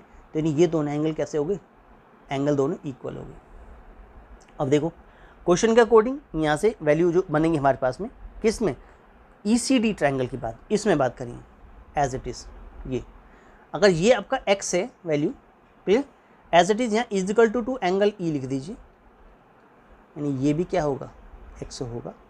क्लियर, अगर आपको एंगल D फाइंड करना है, देखो एंगल D की बात करें तो एंगल D कितना कैसे होगा, देखो एंगल D जो है वो कितना बन जाएगा आपके पास में, कितना बन जाएगा, दैट इज एंगल आपके पास में जो D है वो 1/2 यानी कि एंगल E/2 है ऐसे, और एंगल E आपके पास में कितना है, x और /2, तो एंगल D कितना बन गया, ये बन गया एंगल D बन गया x/2, इस प्रकार से। क्लियर, एंगल D बन गया x/2 आपके पास में। चलिए तो यानी ये वैल्यू जो है x/2 बन जाएगी, ये वैल्यू x/2 बन जाएगी। क्लियर, चलिए देखो क्वेश्चन के अकॉर्डिंग अगर इन ट्राइंगल ऑफ किस में लें आप, ECD में लें, EC इस वाले ट्राइंगल में लें तो क्या है, x/2 और ये एंगल C मिलके 180 बनाते हैं। कितना कि x एंगल और x/2 और प्लस ये एंगल C, मतलब ये तो 90 डिग्री है, ये तो कितना है 90 डिग्री है, और ये 90 डिग्री मिलके क्या बनाते हैं, 180 डिग्री बनाते हैं। हमें तो ये फाइंड करना, हमें तो ये फाइंड करना क्वेश्चन के अकॉर्डिंग। देखिए क्या बन जाएगा आपके पास में, ये x प्लस x/2 कितना बन गया, एक और आधा मिली कितना बन गया, 3/2 बन गया, या एल से मिलेंगे 2x + 1, ये तो 3x/2 बन जाएगा, इजकल टू 180 में से क्या हो गया, 90 उधर जाके माइनस हो गया, तो 180 माइनस क्या हो गया 90, आंसर क्या बन गया 90। तो वैल्यू कितनी बन गई कि 3x = बन गया 90 × 2, या 3 से कैंसिल कर लेंगे इसको, 3 3 जा 9, कितना बन गया, x की वैल्यू आ गई 60 डिग्री, x की वैल्यू कितना बन गई 60 डिग्री। अब ये x 60 बन गया तो ये भी 60 हो गया, ये भी 60 हो गया, 60 60 120, 60 60 120 हमारे पास में, तो ये एंगल कितना हो गया 120 हो गया। ACD exterior angle interior opposite angle का सम होता है। एक्सटीरियर एंगल जो होता है इंटीरियर एंगल अपोजिट का क्या होता है, सम होता है आपके पास में। तो ऐसे निकालना है, पहले इसको निकाल के ऐसे निकालें तब भी बात निकल आएगी। तो ये आपको देख लेंगे इन ट्रायंगल ऑफ ABC में क्या बनेंगे कि एंगल ACD = होगा कितना, x + x के, यानी कि x + x के, और x कितना निकला 60 और दूसरा x भी कितना निकला 60, तो आंसर कितना बन गया, angle A exterior angle sum of interior opposite angle property के आधार पर 120 डिग्री बन गया एंगल ACD। यानी ये अगर एक ट्रायंगल बना हुआ है इस प्रकार से और हम इसको ऐसे बाहर वाला एंगल निकालना चाहें, यानी ये वैल्यू x की हो, ये वैल्यू y हो और ये वैल्यू z हो, तो z बराबर होता है x + y के। ठीक है, इस प्रकार से z जो होता है वो x + y के इक्वल होता है। तो ऐसी प्रॉपर्टी को, इस प्रॉपर्टी का यूज करते हुए हमने जो है क्या कर दिया, इट मीन्स ACD की वैल्यू प्राप्त कर ली, और जो कितना निकल गया 120 निकल के आ गया, तो ये आपका 120 डिग्री जो है डी पार्ट जो है आपका ये फाइनल आंसर बन जाएगा। क्लियर हो? चलिए नेक्स्ट क्वेश्चन चलते हैं। क्वेश्चन नंबर आपका जो दिखा रखा है क्वेश्चन नंबर 10, क्या कहता है क्वेश्चन नंबर 10? क्वेश्चन 10 ये कहते हैं कि एक बेलनाकार जार के व्यास में, एक बेलनाकार जार के व्यास की बात कर रहे हैं, व्यास यानी ये आपका अगर बेलनाकार जार है तो यहाँ से लेके अगर एक लाइन ऐसे सीधी खींची जाती है इस प्रकार से यहाँ तक, तो ये इसका डायमीटर होता है, यहाँ से ये इसका रेडियस होता है यहाँ से यहाँ तक, और ये इसका टोटल क्या होता है, इसको डायमीटर यानी कि डी से रिप्रेजेंट कर डायमीटर होता है। ये हमारे पास में नीचे अगर देखें तो ये भी हमारे पास में इस प्रकार से ये as it is same case बनेगा, और यहाँ पर इस तरह से दिखा सकते हैं। तो ये हमारी टोटल क्या बन जाती है, इससे आप क्या कहते हैं, हाइट कहते हैं, और ये भी यहाँ से यहाँ तक क्या बन जाती है, इट मीन्स रेडियस बन जाती है। तो ये एक बेलनाकार जार हो गया। उसके व्यास में अगर 25% की वृद्धि की गई है, इस जार की ऊंचाई कितने प्रतिशत कम की जाए, ऊंचाई कितने प्रतिशत कम की जाए ताकि इसके आयतन में कोई बदलाव ना हो। बेलन की बात कर रहा है यानी कि सिलेंडर की बात कर रहा है। ठीक है, आंसर 36%, 54%, 10% या 25%, ऐसे कुछ हमें आंसर दिए हुए थे क्वेश्चन में।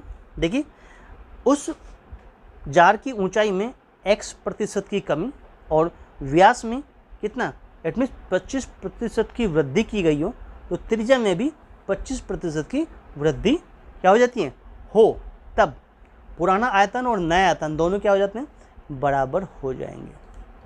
ये बात समझ में आ गई? इट मीन्स अगर हम ये कहें, अब ये मान लिया जाए हमारे पास में कि जार की ऊंचाई में, जो हमारे पास में ये बड़ा जार दिया है, बेलनाकार जार जो दिया है, इसकी ऊंचाई जो दिखा रखी है, इसकी ऊंचाई में क्या कर दें, ऊंचाई में x% की कमी कर दें, x% की क्या कर दें, कमी कर दें, तथा इसके जो व्यास है, इसका जो व्यास हमारे पास में दिखा रखा है, व्यास में क्या कर दें, 25% की क्या कर दें, वृद्धि कर दें। क्या कर दें जी, इट मीन्स वृद्धि करें। तो इसकी त्रिज्या में, उसकी जो त्रिज्या दिखा रही है, रेडियस जिसकी बात कर रहे हैं, उसकी जो हमारे पास त्रिज्या होगी उसमें क्या हो जाएगी, 25% की 25% की क्या हो जाएगी, वृद्धि हो, तो क्या करेंगे, जो पुराना वॉल्यूम होगा यानी कि इसका जो ओल्ड वॉल्यूम है, या कह सकते हैं पुराना आयतन जो हमारे पास में है, पुराना आयतन, क्योंकि उसने कहा कि आयतन में कोई परिवर्तन ना हो, बराबर क्या हो जाएगा, नया आयतन हो जाएगा, नया वॉल्यूम हो जाएगा या नया आयतन आप कह सकते हैं। इस प्रकार से समझ में आ गया होगा कि पुराना वॉल्यूम और नया वॉल्यूम दोनों बराबर हो जाएंगे। देखो पुराने वॉल्यूम की बात करें तो इसको बेलन का जो वॉल्यूम है, सिलेंडर का वॉल्यूम जो होता है πr² होता है, इजिकल टू, अब ये पाई तो एज इट इज़ हुआ। अब यहाँ पर क्या पॉइंट बनेगा कि आर में क्या किया गया, 25% ऐड किया गया, तो पाई आर कितना बन गया, आर प्लस आर का 25%, आर का 25% इसमें ऐड किया गया, यानी कि 25r/100 ऐसे बन गया। और ये इसका स्क्वायर मल्टीप्लाई h में क्या हुआ, h में क्या हुआ कि x% की कमी किएगी, h में से कितना, क्या h का x% क्या हुआ, कम हो गया। यही तो क्या, ये पुराना ये नया हो गया, क्या बन गया फॉर्मूला में, ये पाई बन गया एज इट इज़। इसमें से अंदर से आप r कॉमन लेंगे तो कितना बनेगा, 1 + 25 अपॉन कितना बन जाएगा, 25 अपॉन कितना बन जाएगा, अपॉन 100, ये स्क्वायर एज इट इज़। तो r का मतलब ये एक तरह से बाहर r² के रूप में निकल जाएगा, ये ऐसे बंद कर दिया। और यहाँ से क्या करता है, h और मल्टीप्लाई में कितना आएगा, 1 - x/100, ये ऐसी वैल्यू बन गया। देखो यहाँ से ये पाई r² h है, तो यहाँ से ये पाई से कट जाएगा, r² से कट जाएगा, h से कैंसिल हो गया, इधर रहेगा सिर्फ 1। इजिकल टू, यहाँ क्या बन गया 100 + 1 कितना बन जाएगा 125 और डिवाइड में कितना बन गया 100, इसका क्या बन गया होल स्क्वायर, ऐसे क्लियर। और इधर बन गया 1 - x/100। यहाँ तक समझ में आ गया होगा। चलिए अगर इसको हम थोड़ा कैंसिल करें तो ये कितना बन गया 25 5 जा होता है और 25 4 जा, तो ये 5/4 हो गया। और इस 5/4 को उधर ले जाएं लेफ्ट हैंड साइड में तो ये 4/5 का स्क्वायर बन जाएगा ऐसे। और इजिकल टू बन जाएगा 1 - कितना बन गया x/100। यहाँ तक बात समझ में आ गई होगी, क्लियर। चलिए इसको खोलेंगे तो ये कितना बन जाएगा आपको 16/25 बन जाएगा, 16/25 बन गया। और इजिकल टू ये 1 - x/100 बन गया। यहाँ तक भी बात क्लियर हो गई होगी, क्लियर। चलिए अब आपको क्या करना है कि क्वेश्चन में जो दिखा रखा है या तो इसको ऐसे मल्टीप्लाई कर लीजिए या इसको ऐसा भी कर सकते हैं क्वेश्चन में कि आप इसमें क्या कर लीजिए, इससे पहले सोल्व कर लेते हैं कि आपका वैल्यू बन गया कितना, इस 100 - x, इसे ऐसे लिख लेते हैं अपॉन 100, ये वाली वैल्यू इजिकल टू बन गई 16/25। ठीक, इतना बन गया। तो ये कितना 25 चौका 100 हो गया, 4 से कट गया, कितना बन गया 100 - x जो है वो 16 चौका 64 होता है, 64 के इक्वल आ गया, क्लियर। आपको x निकालना है तो x उधर ले जाएंगे तो 64 इधर आके क्या हो जाएगा 100 में से माइनस हो जाएगा, तो 100 - कितना हो गया 64 हो गया। और 100 में से आप 64 माइनस करेंगे तो क्या बनेगा 36, ये क्या बन गया इतने % आपकी आंसर निकल के आ जाता है। तो जैसे क्वेश्चन पूछा गया था एक बेलनाकार जार के व्यास में 25% वृद्धि की जाए तो उसकी ऊंचाई में कितने % कम की जाए, तो ऊंचाई कितने % कम हो जाएगी। हमारे पास में ऊंचाई कितनी थी x% कमी ली थी, तो ऊंचाई कितनी आ गई, ये x क्या आ गया 36% की कमी कर दी जाए तो ये आंसर 36% निकल के आ जाता है। I hope that question clear हो गया होगा। चलिए नेक्स्ट क्वेश्चन में चलते हैं।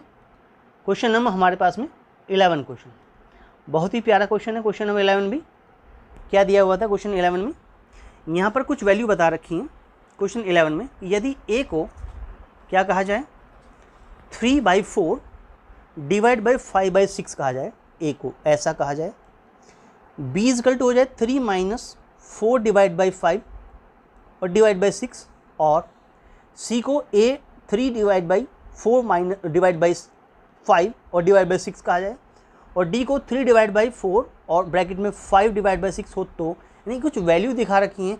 ये जनवरी 2012 में क्वेश्चन पूछा गया था। अब इसमें क्या बताना है कि आपको a और d बराबर हैं या सभी बराबर हैं या a और b बराबर हैं या a और c बराबर हैं, ये आप सोल्व करके ही इसको समझा पाएंगे।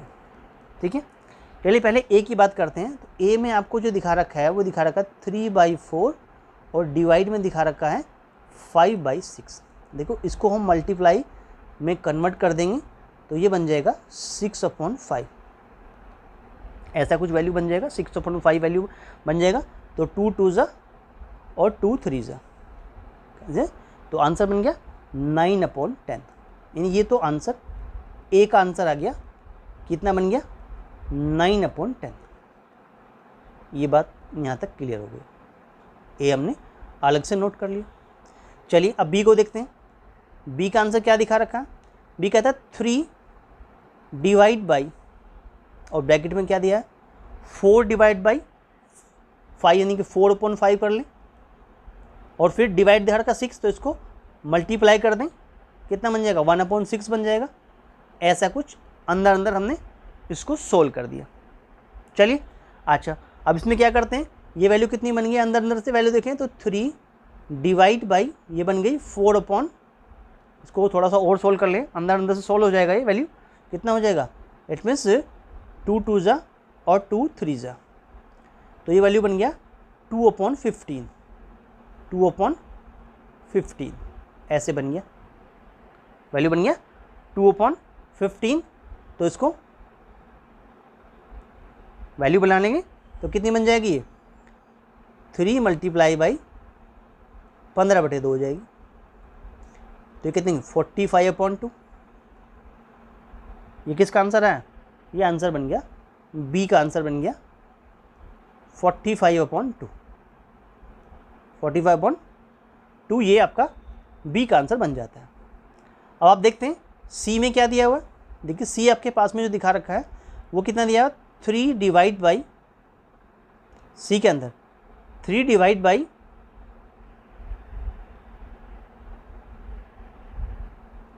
नोट करें 4 डिवाइड बाई 5 ऐसे, और इसको ब्रैकेट में कर दिया ऐसे क्लोज यहाँ तक, और फिर किया डिवाइड बाई 6। क्लियर? चलिए अब इसको हम यहाँ सोल्व करेंगे।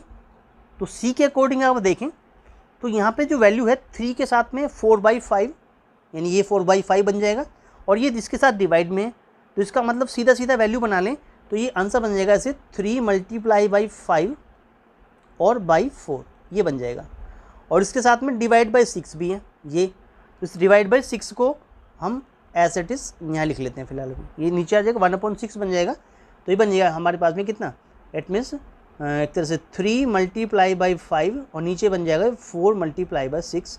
तो यहाँ से ये 3 दूना 6 कट जाएगा। ठीक है, तो ये कितना हो गया आंसर 5/8 हो गया। तो ये जो सी है उसका आंसर बन गया इट मीन्स 5/8। तो यहाँ तक तो कोई वैल्यू बराबर आती नहीं, ना तो ए की आ रही है, ना ही बी की वैल्यू, और ना ही आपका सी की वैल्यू। इनमें से कोई वैल्यू आपस में मैच नहीं कर रही। क्लियर? अब डी को निकालते हैं। डी की वैल्यू कितनी है 3 डिवाइड बाई 4, और ये कितना है 5 डिवाइड बाई 6, ऐसा डी दिया हुआ। क्लियर? चलिए अगर वैसे मल्टीप्लाई करें तो ये आंसर 4 × 5/6 बन जाएगा। तो 3 डिवाइड बाई कितना बन जाएगा 4 × 5/6 बन जाएगा ऐसे। क्लियर? तो यहाँ से इसको 2 2 जा और 2 3 जा, यानी इसको आप 3 डिवाइड बाई कितना 10/3 कह सकते हैं। ये उल्टा मल्टीप्लाई 3 में ही हो जाएगा, तो 3 मल्टीप्लाई बाई 3/10 हो जाएगा। तो आंसर क्या बन गया 9/10। किसका आंसर आया ये आंसर किसका मिल रहा है 9/10 डी का। हमने देखा कि डी का आंसर भी 9/10 और किसका ए का आंसर भी 9/10। तो डी और ए क्या हो गए, डी और ए दोनों क्या हो गए बराबर हो गए। इसका मतलब ये हुआ कि इसका जो पार्ट ए है यही आपका राइट आंसर बन गया। क्लियर? ए और डी क्या हो गए दोनों बराबर हो जाते हैं। क्लियर हुआ? चलिए नेक्स्ट क्वेश्चन नंबर 12 में चलते हैं। क्वेश्चन नंबर 12 क्या कहता है? क्वेश्चन 12 बहुत ही प्यारा क्वेश्चन है। क्वेश्चन 12 भी आपके पास में संख्या दिखा रखी है आपको, एक आपको संख्या दिखा रखी है। क्या दिया हुआ है 3 की पावर 98 को 5 से भाग देने पर शेष रहता है। 3 की पावर 98 को 5 से भाग देने पर शेष रहता है, कितना रहता है? इट मीन्स 3 है, 4, 1 या 2, ये हमें आंसर में दिखा रखे। देखिए क्या करते हैं, ये 3 की पावर 98 जो दिखा रखा है ये, यानी जो पावर आपके पास दिखा रखी है, मीन्स पावर को आप क्या कीजिए, 98 दिखा हुआ आपको, इसको आप क्या कीजिए, इसको 4 से डिवाइड कीजिए। तो 4 2 जा 8, क्लियर? 1 9 8 आ गया, 4 4 जा 16 16 2 बचा, यानी 24 बार तो ये पूरी डिवाइड हो गई। इसका मतलब इसे आप लिख सकते हैं 3 की पावर 24। क्लियर? 3 की पावर 24 मल्टीप्लाई बाई 4, ये तो एक अलग हो गया, 24 का 96 हो गया, और मल्टीप्लाई 3 की पावर 2 ये अलग रह गई। और 3 की पावर 2 मतलब इकाई के अंक की बात कर रहा है। तो 3 की पावर 2 का मतलब कितना, 3 की पावर 2 में इकाई का अंक क्या है, इकाई का अंक मतलब 3 की पावर 2 कितना हो गया 9 हो गया, 9 हो गया। इट मीन्स 3 की पावर 2 इक्वल टू क्या, अभी कहता है कि संख्या 3 की पावर 98 को 5 से भाग देने पर शेष रहता है।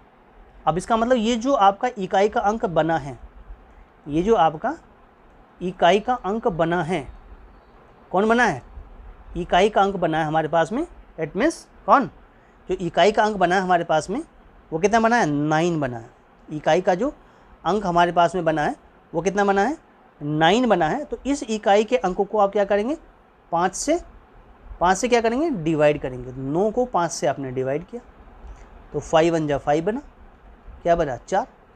शेष रहता है, कौन सा शेष रहता है, शेष बचता है 4 शेष बचता है, 4 शेष बचता है और 4 आपका बी पार्ट का आंसर था। क्लियर हुआ। यानी जो आपको पावर दिखा रखी है उसे पहले आप 4 से ही डिवाइड कीजिए, जो आंसर प्राप्त हो, यानी इतने बार तो वो 4 से पूरा डिवाइड हो रहा है। क्लियर। अब जो बचा यानी कि 3 की पावर 2 बचा, तो ये क्या इकाई का अंक को शो करेगा। 4 से डिवाइड करके जो पावर्स बचेंगी, जो 4 से डिवाइड नहीं होंगी, वो इकाई के अंक को शो करेंगे। उसको खोल लीजिए, ओपन कर लीजिए। जैसे 3 की पावर 2 बचा तो यहाँ 9 आ गया। 9 सीधा इकाई कुछ और होता, 16 18, तो उसका मतलब नीचे का इकाई 16 का 6 या समथिंग जो भी क्वेश्चन आंसर होता, तो उसमें आपको इकाई का अंक देखना है। अब ये क्वेश्चन कहता है कि 5 से भाग भी देना, तो क्वेश्चन में कंडीशन थे कि जो आपको इकाई का अंक मिलेगा उसको 5 से भाग भी देंगे, आप डिवाइड करेंगे। तो हमने 9 को 5 से डिवाइड किया, आंसर क्या गया आपका शेष फल, यानी जो शेष बच गया वो कितना बच गया, वो हमारा 4 बच गया और यही हमारा आंसर था। क्लियर हो। चलिए नेक्स्ट क्वेश्चन में चलते हैं, क्वेश्चन नंबर 13 में। क्वेश्चन 13 क्या कहता है, क्वेश्चन 13 ये कहता है कि आकृति में एक त्रिभुज दिखा रखे हैं, एक तो PQR है, एक TQR है। यहाँ पर PQ और TR दोनों बराबर हैं, PR और TQ दोनों बराबर हैं। यानी कि एक आकृति PQR है, यानी ये वाली आकृति की बात कर रहा है, इस वाली। एक आकृति हमारे पास में, इट मीन्स TQR ये आकृति है। और हमें क्या दिया हुआ है, यानी ये जो PQ लाइन है ये इस TR लाइन के बराबर है। दूसरा पॉइंट क्या दिया हुआ है कि जो PR लाइन है, यानी ये जो लाइन है PR टोटल पूरी लाइन, और ये जो TQ लाइन है ये वाली, ये इसके इक्वल है। निम्न में से कौन सा कथन सही है, ये CTET जनवरी 2012 में क्वेश्चन पूछा गया था। क्या क्वेश्चन कहता है कि ट्रायंगल PQR कॉन्करेंट हो जाता है ट्रायंगल RQT के, या ट्रायंगल PQR कॉन्करेंट होता है ट्रायंगल QTR के, या triangle PQR triangle it means TRQ के, या ट्रायंगल PQR कॉन्करेंट होता है ट्रायंगल TQR के। आपको इसमें से समझाना है कि कौन सा रिलेशन सही है। ऐसा कुछ क्वेश्चन हमसे पूछा गया था। देखिए क्वेश्चन में सबसे पहले ये कि हम लिखें इन ट्रायंगल ऑफ कितने PQR एंड ट्रायंगल ऑफ कितना TQR में गिवन जो दिया हुआ है, क्या दिया हुआ है कि PQ is equal to TR है। ये पार्ट गिवन है क्वेश्चन में। क्लियर। दूसरा पार्ट क्या है कि PR is equal to of TQ, ये भी क्वेश्चन में गिवन है। और तीसरी पॉइंट ये कि ये दोनों ट्रायंगल QR को मिला के बनते हैं। QR is equal to QR, ये बन गया कॉमन पॉइंट। क्या बन गया, इट मीन्स ये कॉमन लाइन बन जाती है। तो भाई SSS प्रॉपर्टी, SS कॉन्करेंसी या प्रॉपर्टी कह लीजिए, क्या हो गया कि ट्रायंगल जो आपके पास में PQR हो गया, या इट मीन्स जो PQR हो गया वो कॉन्करेंट हो जाएगा, इट मीन्स ट्रायंगल कौन से के, इट मीन्स TRQ के। सीक्वेंस देखिएगा, इट मीन्स PQR तो TRQ बैठेगा, ना कि TQR या QRT something. That is PQR triangle जो है कॉन्करेंट होगा ट्रायंगल TRQ के। किसके होगा, ट्रायंगल TRQ के।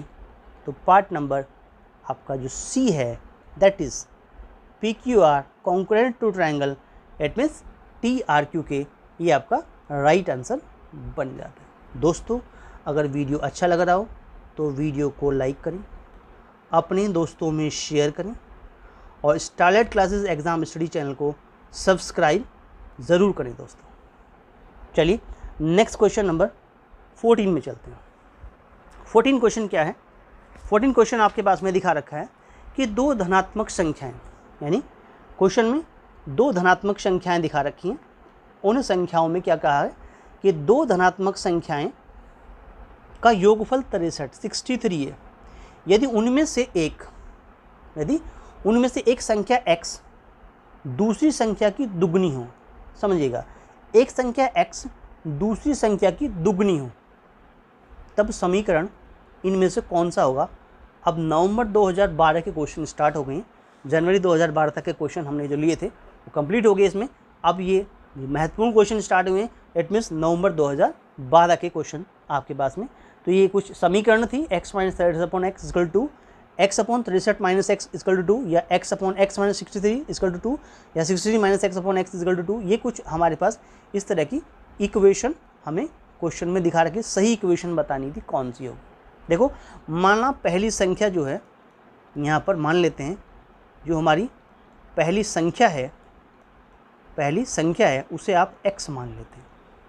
तो दूसरी संख्या क्या होगी, दूसरी संख्या क्या होगी आपके पास में कहा गया है, इसने क्या कहा है, ये कहता है उनमें से एक संख्या x दूसरी संख्या की दुगनी होगी। इसका मतलब क्या है, x/2 का दुगना करेंगे तो ये x ही आ जाएगी, इसको उल्टा मान के चलें, ठीक है। तो क्या कहते हैं, दो संख्या योगफल 63 है, यदि उनमें से एक संख्या x दूसरी संख्या की दुगनी हो, एक संख्या x जो है दूसरी संख्या की दुगनी हो, तो समीकरण क्या होगा, एडिशन पे देख लीजिएगा कि x प्लस x/2 यानी ये चल रहा है अकॉर्डिंग टू क्वेश्चन क्या है 63 के बराबर।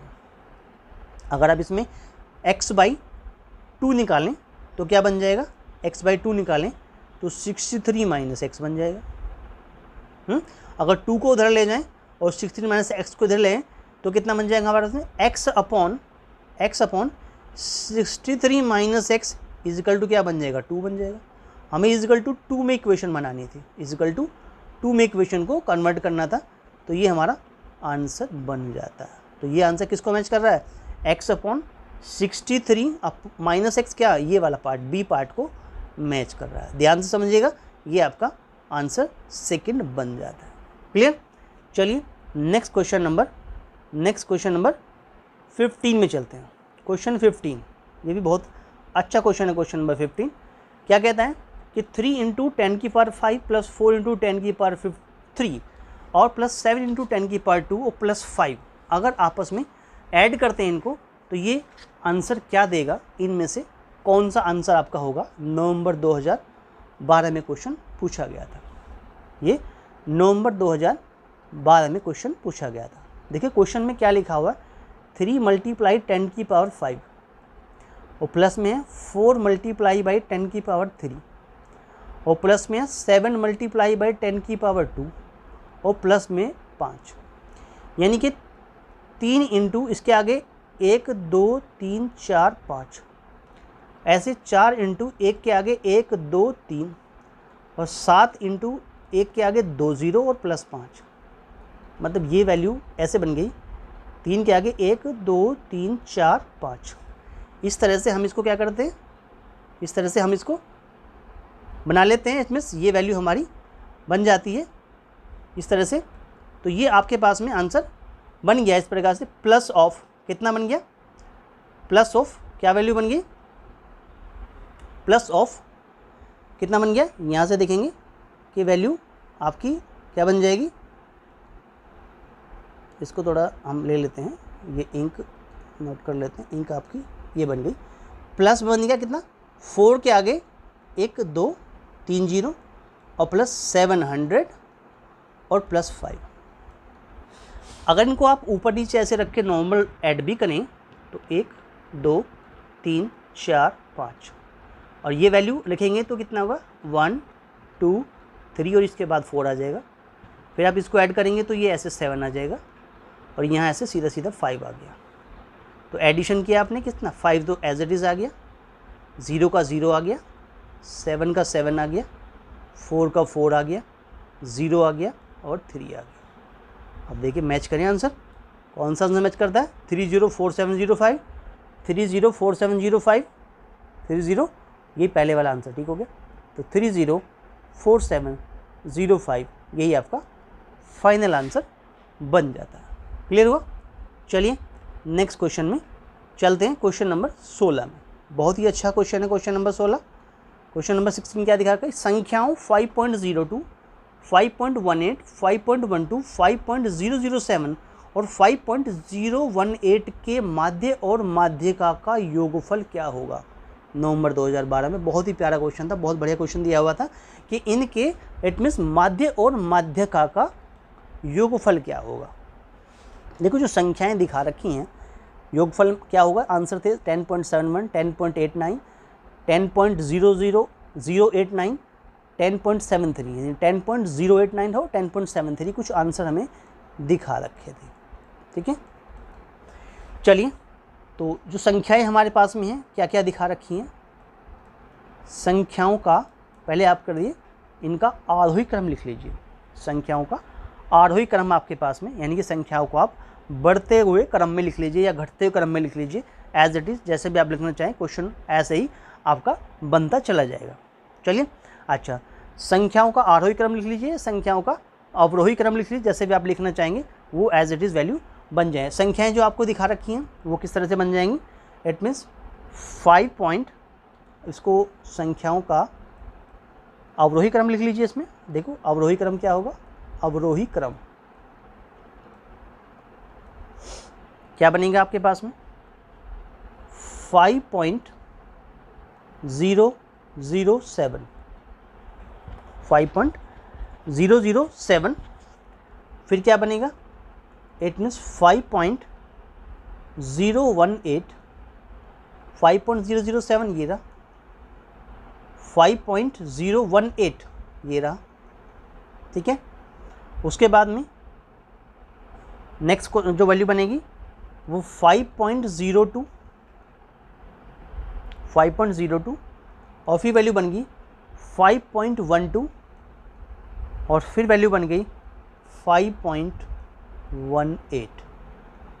इस प्रकार से इसको लिख देंगे, 5.007, 5.018, 5.02, 5.12, 5.18। अवरोही कह लीजिए, आरोही कह लीजिए, इससे कोई फ़र्क नहीं पड़ेगा। इट मीन्स ये, इसको आरोही कर लेते हैं, अवरोही के बजाय आरोही ज़्यादा अच्छा रिजल्ट देगा, इसको आरोही कर लेते हैं। आरोही क्रम यानी बढ़ते हुए क्रम में, छोटा बड़ा, बड़ा उससे बड़ा, समथिंग ऐसे में इसको लिख लेते हैं। तो ये वैल्यू हमारे पास में इस प्रकार से बनती चली जाती है। चलिए तो स्टार्ट करते हैं। अब इसमें कहता है कुल संख्या देखो 1 2 3 4 5, यानी n की वैल्यू आ गई 5। चलिए n की वैल्यू क्या आ गई, 5 हमारे पास आएगी, और 5 क्या है, एक ओड नंबर है। कैसा नंबर है, ओड नंबर है। ओड नंबर का जो मीडियन निकालने का फॉर्मूला होता है, यानी कि माध्यिका निकालने का जो फॉर्मूला हमारे पास में होता है, माध्यिका निकालने का जो फॉर्मूला होता है जिसको मीडियन कहते हैं, वो होता है n+1/2 पद। ठीक है, इतना पद जो है या इतना टर्म्स जो है कह दीजिए। अब n का मतलब 5+1/2, यानी कौन सा हो गया, 6/2, कितना, थर्ड वा पद, यानी थर्ड टर्म कह लीजिए एक तरह से। तो थर्ड टर्म क्या बनेगी हमारे पास में, 1 2 3, हमारे पास में जो थर्ड टर्म बन गई, तीसरा पद जो बन गया वो 5.02 बन गया। क्या बन गया, 5.02 बन जाता है। तो ये हमारा मीडियन निकल के आ गया, ये हमारा मीडियन निकल के आएगा 5.02। अगर हम इसका माध्य निकालते हैं, समांतर माध्य जिसको कहते हैं, समांतर माध्य यानी कि इसका मीन हम निकाल रहे हैं, तो उसके लिए क्या करते हैं, सम ऑफ ऑल टर्म्स, ये जो टर्म्स आई हैं 5.007, ठीक है, प्लस 5.018 और प्लस 5.02 और प्लस 5.12 और प्लस 5.18। देखिए पॉइंटों का ध्यान रखिएगा, पॉइंटों में गलती हुई तो आपका आंसर सही नहीं आएगा, इसलिए पॉइंटों का ध्यान रखना बहुत ज़रूरी है। और वैल्यू किस और किसके साथ आएगी वो वैल्यू ध्यान रखनी ज़रूरी है। आप इन सब का एडिशन करेंगे तो आंसर आपका जो मिल जाएगा वो मिल जाएगा 25 आंसर बन जाएगा। इट मीन्स 25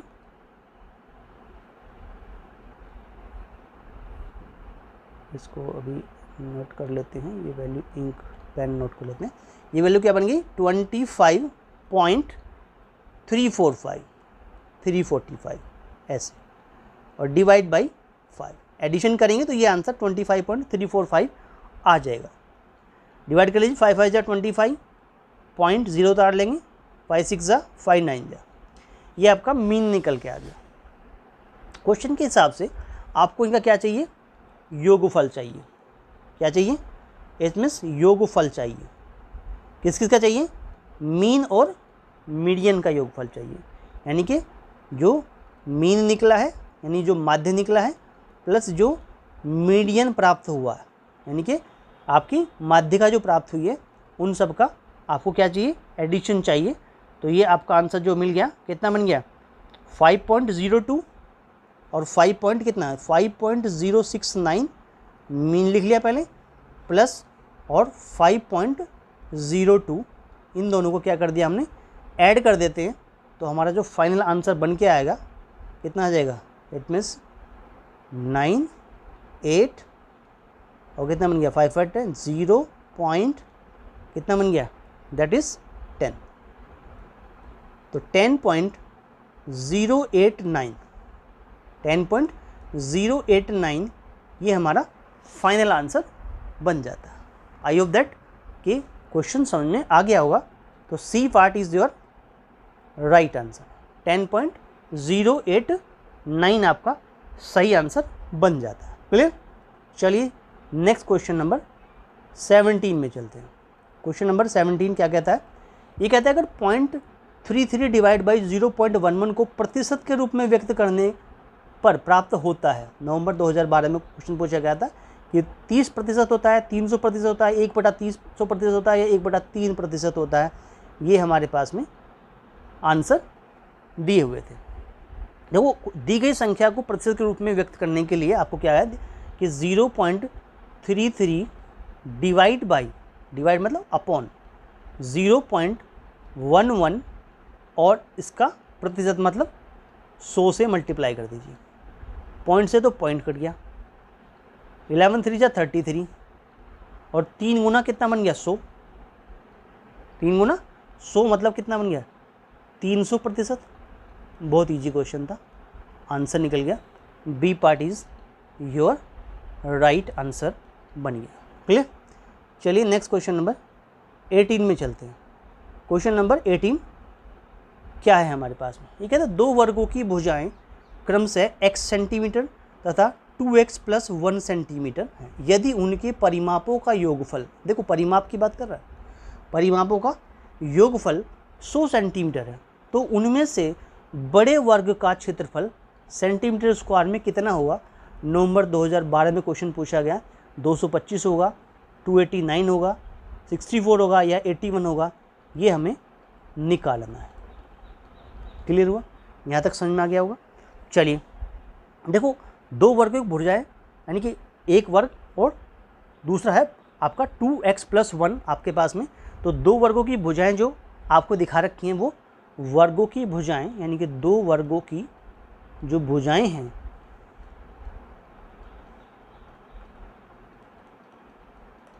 क्रमशः क्या क्या हैं आपको, क्रमशः एक तो आपको x सेंटीमीटर है एंड दूसरी कितनी है 2x + 1 सेंटीमीटर है।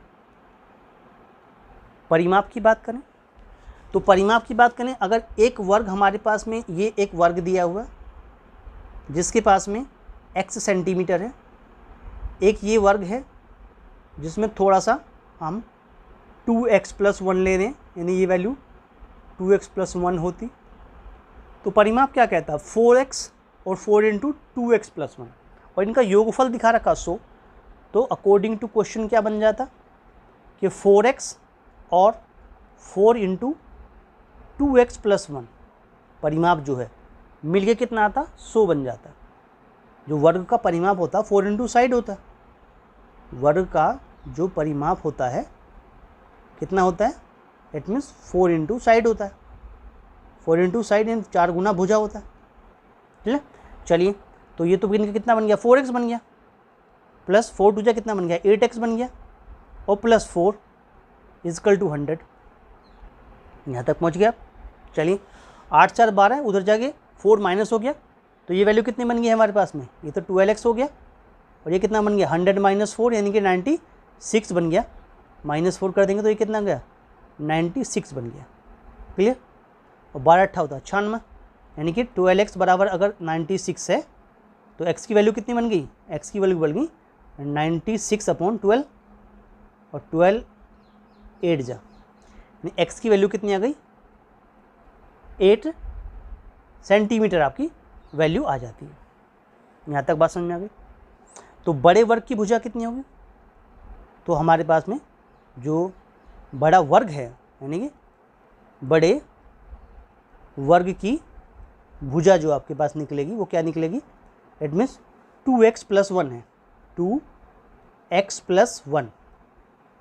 इस हिसाब से 2 8 जा 16 और +1 कितना बन गया 16 + 1 17 हो गया।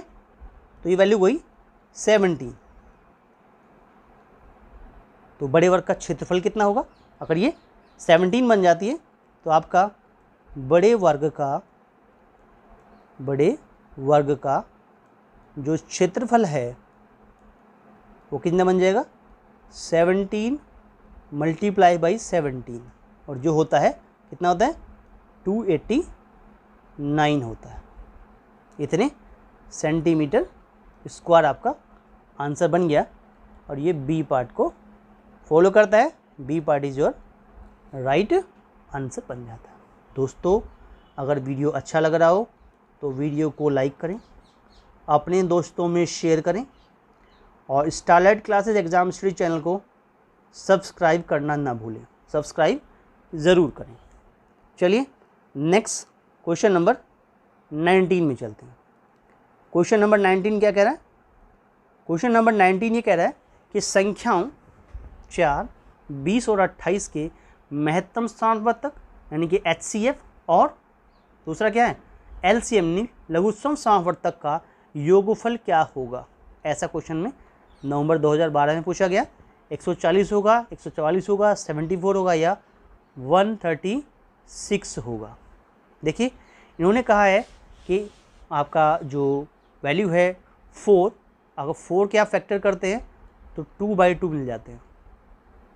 अब 20 के फैक्टर करते हैं आपको कितना बन जाएगा आपके पास, 20 के फैक्टर करेंगे तो 2 × 2 2 4 5 20 हो जाएगा। 28 के फैक्टर करेंगे आप तो क्या बनेगा आपको 2/2/7 बन जाएगा। ठीक है। अब इसमें देखें अगर आप इसका देखते हैं HCF देखें, इसका SCF देखें यानी कि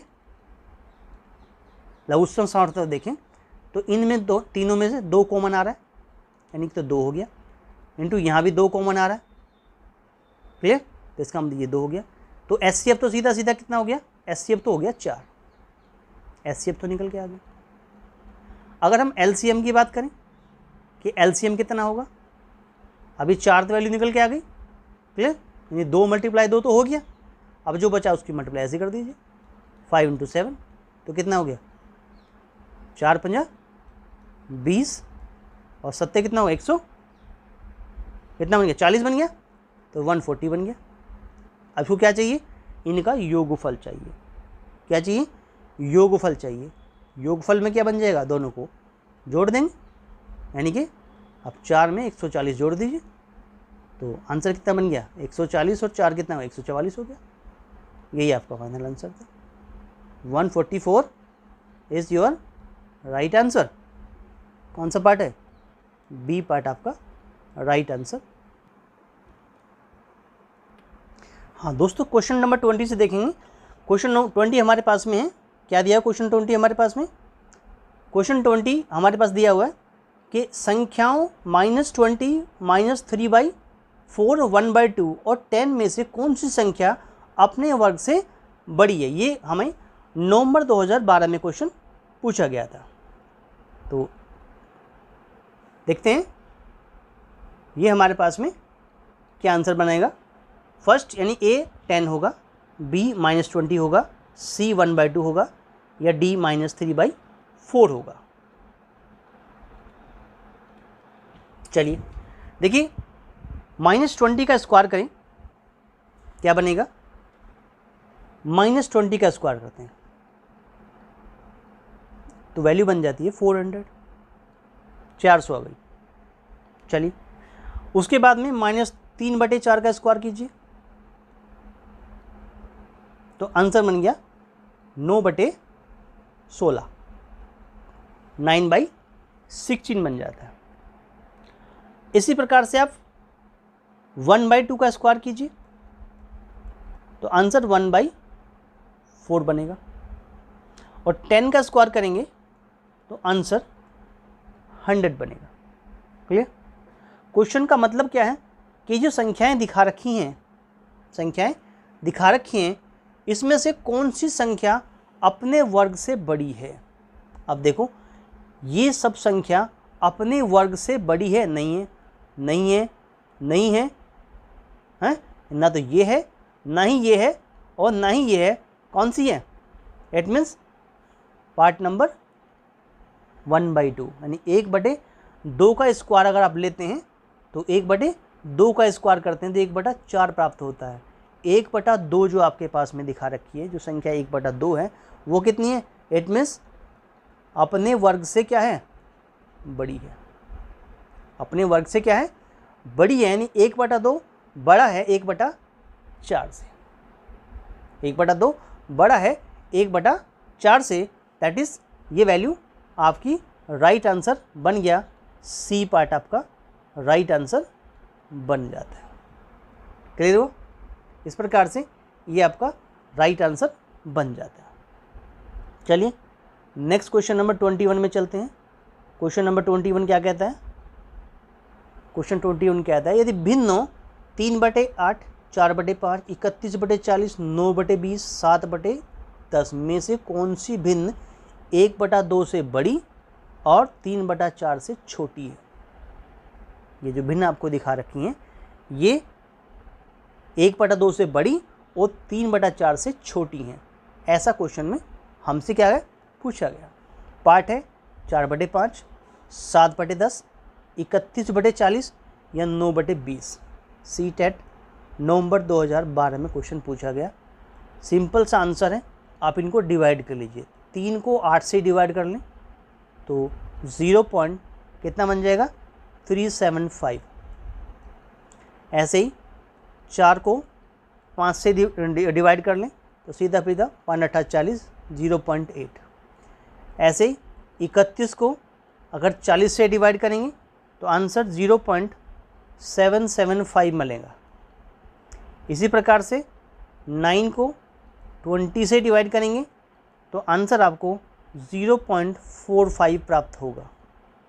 इसी प्रकार से 7 को 10 से डिवाइड करेंगे तो आपको आंसर 0.7 प्राप्त होगा। प्रश्न के अनुसार क्या है? 1/2 से बड़ी और 3/4 से छोटी होगी, यानी 1/2 से क्या होगी? वो भिन्न बड़ी होगी। जो भी भिन्न आपको यहाँ लेनी है वो भिन्न 1/2 से बड़ी होगी और 3/4 से क्या होगी? छोटी होगी। ऐसा क्वेश्चन ने कहा है, यानी 0.5 से बड़ी होगी वो भिन्न और कितना? 0.75 से छोटी होगी। अब इसमें 0.7 ही एक ऐसा वैल्यू आ रहा है जो इस क्राइटेरिया को फॉलो करता है। कौन करता है वो? 7/10, यानी कि 0.7 जो आंसर आ रहा है वो 0.5 से बड़ा भी है और 0.75 से छोटा भी है, इसलिए बी पार्ट आपका क्लियर। चलिए नेक्स्ट क्वेश्चन नंबर चलते हैं 22 में। क्वेश्चन 22 क्या कहता है? क्वेश्चन नंबर 22 में क्या आ गया? यदि a का क्यूब 1 + 7 को दर्शाता हो, 3 का क्यूब 1 + 7 + b को दर्शाता हो, 4 का क्यूब 1 + 7 + c को दर्शाता हो, तो a + b + c का क्या मान होगा? ऐसा 2012 नवंबर में पूछा गया था। यहाँ पर a 77 होगा, b 110 होगा, d 58 या 75 होगा। इनमें से कोई सा एक आंसर आपका होगा। देखो अगर a का क्यूब 1 + 7 है तो सीधा सीधा मतलब ये 8 के बराबर है, यानी कि a का मतलब क्यूब रूट 8 हो गया जो 2 होता है, तो a का आंसर तो 2 मिल गया। क्लियर। ऐसे 3 का पावर 3 बराबर 1 + 7 + b है, तो इसका मतलब 3 × 9 = 27 इजकल टू यहाँ 8 प्लस बी हो गया, यानी 27 में से अगर आप 8 माइनस कर दें तो आपको बी का आंसर मिल जाएगा 9 8 17, यानी कि 19 आ गया बी का आंसर। ऐसे ही 4 का पावर 3 अगर आपका 1 प्लस 7 प्लस सी होता है तो 4 चौक 16 चौका 64 होता है, और ये 8 प्लस सी बन गया, और सी का आंसर निकालेंगे तो 64 में से आपको 8 क्या करना पड़ेगा, माइनस करना पड़ेगा, जो 56 देगा। सी का आंसर मिल गया। आपको ए प्लस बी प्लस सी फाइंड करना था। ए का वैल्यू 2 है, बी का वैल्यू 19 है, और सी का वैल्यू 56 है। 2, 19 और 56 को 21 प्लस 56 हो गया, और 56 में 21 को ऐड करेंगे तो 77 आपका आंसर बन जाता है। क्लियर? तो ये आपका आंसर बन गया 77। तो ये आपका ए पार्ट एक राइट आंसर बन जाता है। क्लियर हुआ? चलिए नेक्स्ट क्वेश्चन नंबर चलते हैं। अगला क्वेश्चन आपके पास में क्या है? अगला क्वेश्चन आपके पास में कि आकृति में ए बी सी एक त्रिभुज है, ए बी डी की माप डिग्री में क्या होगी, ये हमसे पूछा गया था। अब ये ए बी सी मेरे पास एंगल ए 62 है, ये एंगल बी है 18 है, ये एंगल डी 119 दिखा रखा है। ऐसा क्वेश्चन में फिगर दिया हुआ, ऐसा क्वेश्चन में फिगर दिया हुआ है हमारे पास में। अब आपको फाइंड करना है कि A B D, A B और डी, ये वाला, ये कितने का एंगल होगा। अब देखो वैसे नॉर्मली आप इसको नॉर्मल देखें तो ये 180 डिग्री है टोटल सारा, ठीक है।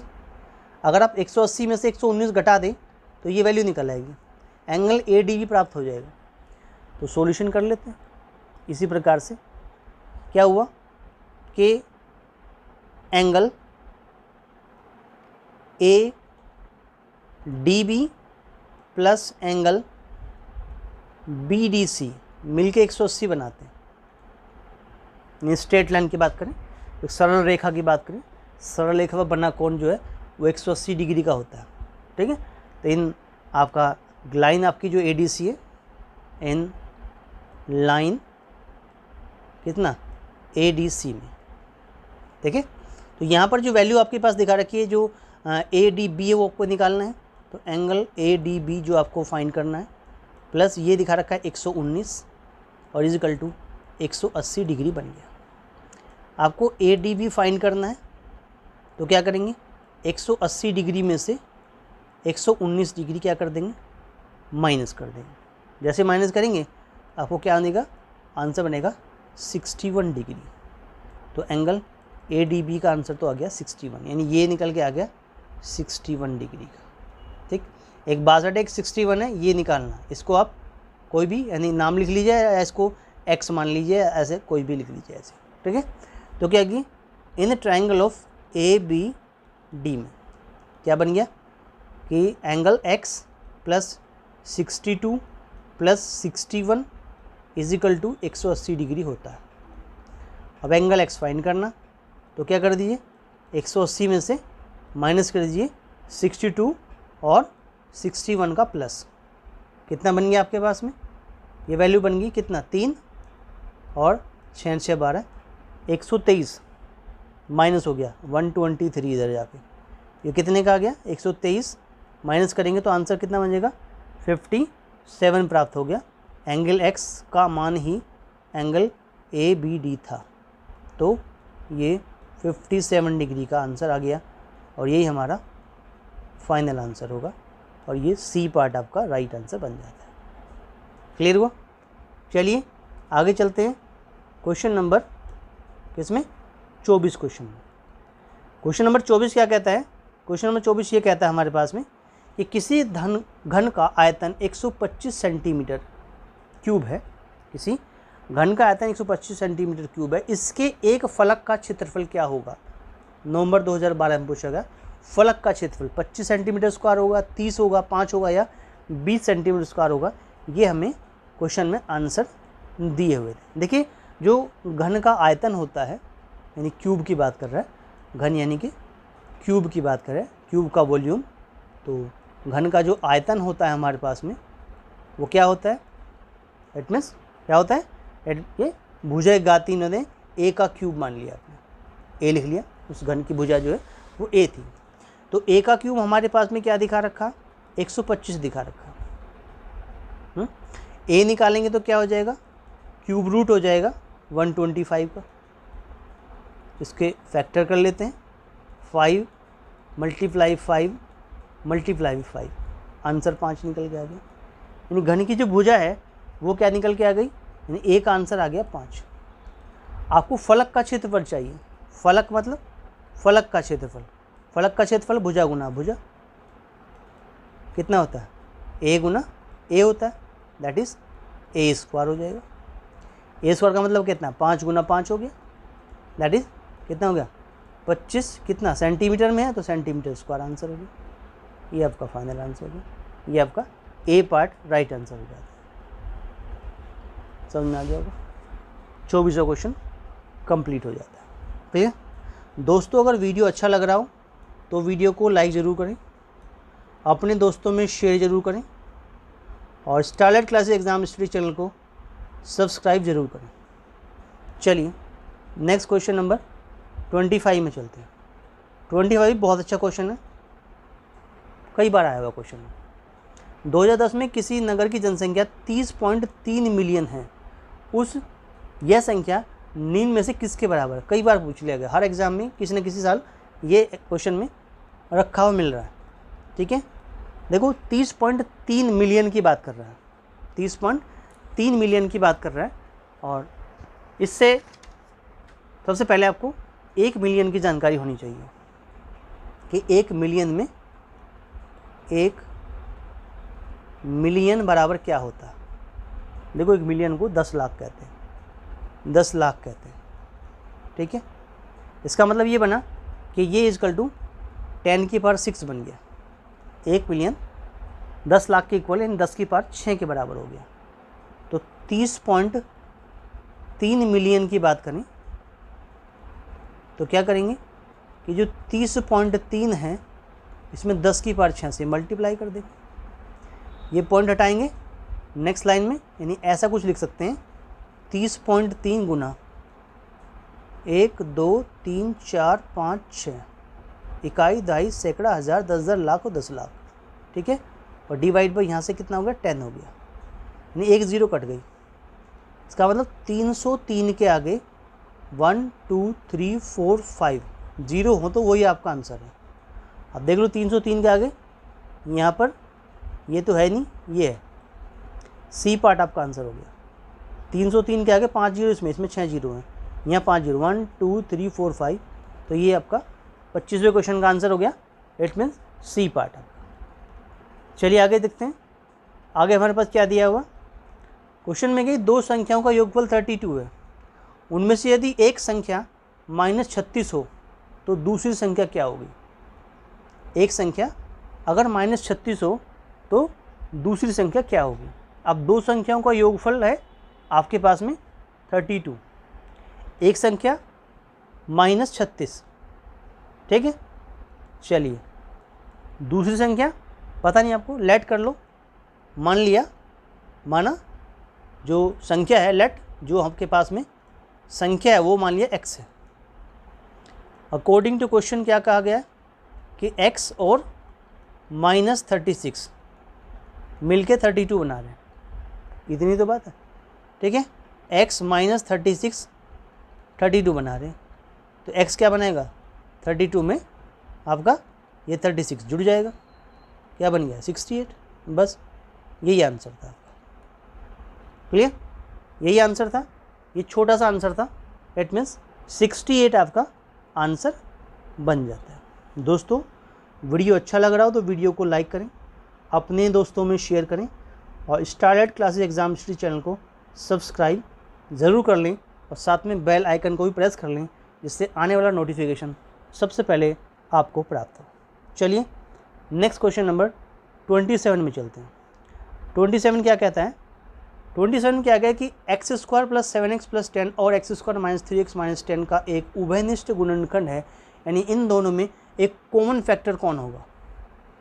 आंसर कुछ ऐसे हैं, x+2 होगा, x-2 होगा, x-5 होगा या x+5 होगा। तो हम इसके क्या करते हैं, फैक्टर करते हैं। x² + 7x + 10 क्या होता है, 10 × 10, 5 2 10 होता है। तो x² प्लस इस 7 को 5 + 2 लिख लीजिए ऐसे, x बार ऐसे प्लस 10। देखिएगा x² प्लस ये खुल गया ऐसे 5x प्लस ऐसे 2x और प्लस 10 से पहले दो में कॉमन लीजिए, इसमें x कॉमन आ रहा है, x + 5। लास्ट के दो में कॉमन लीजिए, इसमें 2 कॉमन आ रहा है, इट मीन्स x + 5 बनाने के लिए कॉमन लिया गया। दोनों में से x + 5 कॉमन आ रहा है, x + 5 कॉमन आ गया, क्या बच गया, x + 2। इसके फैक्टर हो गए, ठीक है, इसके फैक्टर हो गए। आप देखते हैं दूसरे करते हैं, x² - 3x - 10 के करते हैं। तो 5 2 10 होता है, 5 - 2 3 होता है, यानी x² माइनस ऑफ इस 3 को क्या लिखेंगे, 5 - 2 लिखेंगे ऐसे, x bar -10 as it is. Value क्या बना, x² माइनस कितना 5x और माइनस माइनस प्लस 2x और माइनस का 10 बन गया। दोनों में से कॉमन लीजिए, x आएगा x - 5, ठीक है। यहाँ से क्या लीजिए, प्लस का 2 कॉमन, x - 5, क्लियर। क्या बना, x - 5 दोनों में से कॉमन, क्या बचा, x + 2। हमें क्या बताना है, उभयनिष्ठ गुणनखंड कौन है, x + 2 यहाँ पर भी है, x + 2 यहाँ पर भी है, ठीक है। तो आपका जो उभयनिष्ठ गुणनखंड हुआ, उभयनिष्ठ जो गुणनखंड हुआ क्या बन गया, x + 2 बन गया, x + 2। ये आपका आंसर बन गया। कहाँ पे दिया, ये is your right answer, clear. चलिए नेक्स्ट चलते हैं, क्वेश्चन नंबर 28 में चलते हैं। बड़ा आसान क्वेश्चन है, बहुत इजी क्वेश्चन है। किसी आयत की बात कर रहे हैं, किसी आयत का क्षेत्रफल a सेंटीमीटर, किसी आयत का क्षेत्रफल a सेंटीमीटर, आयत की बात कर रहा है, इसकी लंबाई l सेंटीमीटर, इसका परिमाप सेंटीमीटर में निकलवाया गया था। कुछ इस प्रकार से बता रखा। देखो अगर देखें तो आयत का जो क्षेत्रफल होता है वो लंबाई गुना चौड़ाई होता है। क्षेत्रफल को a से रिप्रेजेंट किया गया, a l गुना b हो गया। तो यहाँ से b का आंसर निकाल सकते हैं, b की वैल्यू a/l आ गई, लिख देंगे। परिमाप की बात करें, देखो जो आयत का परिमाप होता है, आयत का जो परिमाप होता है वो कितना होता है, 2 लंबाई जमा चौड़ाई होता है, 2l + b होता है हमारे पास में, ठीक है। 2 l ऐसे प्लस b की वैल्यू बन गई a/l, क्या बन गई, a/l बन गई। अब क्या करना, 2 की मल्टीप्लाई कर दो, 2l + 2a/l, यही आंसर हो गया, यही आंसर हो गया। और ये b को सोल्व करता है, यानी b को फॉलो करता है, 2l + 2a/l, ये आंसर हो गया, क्लियर। चलिए नेक्स्ट क्वेश्चन नंबर 28 में चलते हैं, 29 में, 28 के बाद 29 में क्या कहते हैं, यदि किसी वृत्त की परिधि 3 सेंटीमीटर है तो इसका क्षेत्रफल सेंटीमीटर में कितना होगा। नवंबर 2012 में क्वेश्चन पूछा गया था। 9π/4 होगा, 3π/2 होगा, 9/4π होगा या 4/9π होगा। देखो परिधि की बात कर रहे हैं, वृत्त की परिधि जो होती है, वृत्त की परिधि जिसको सरकमफेरेंस कहते हैं, और ये क्या है, किसके इक्वल होती है, 2πr, 2πr के इक्वल होती है। और ये क्वेश्चन में 3 दिखा रखी है कि 2πr की वैल्यू 3 है।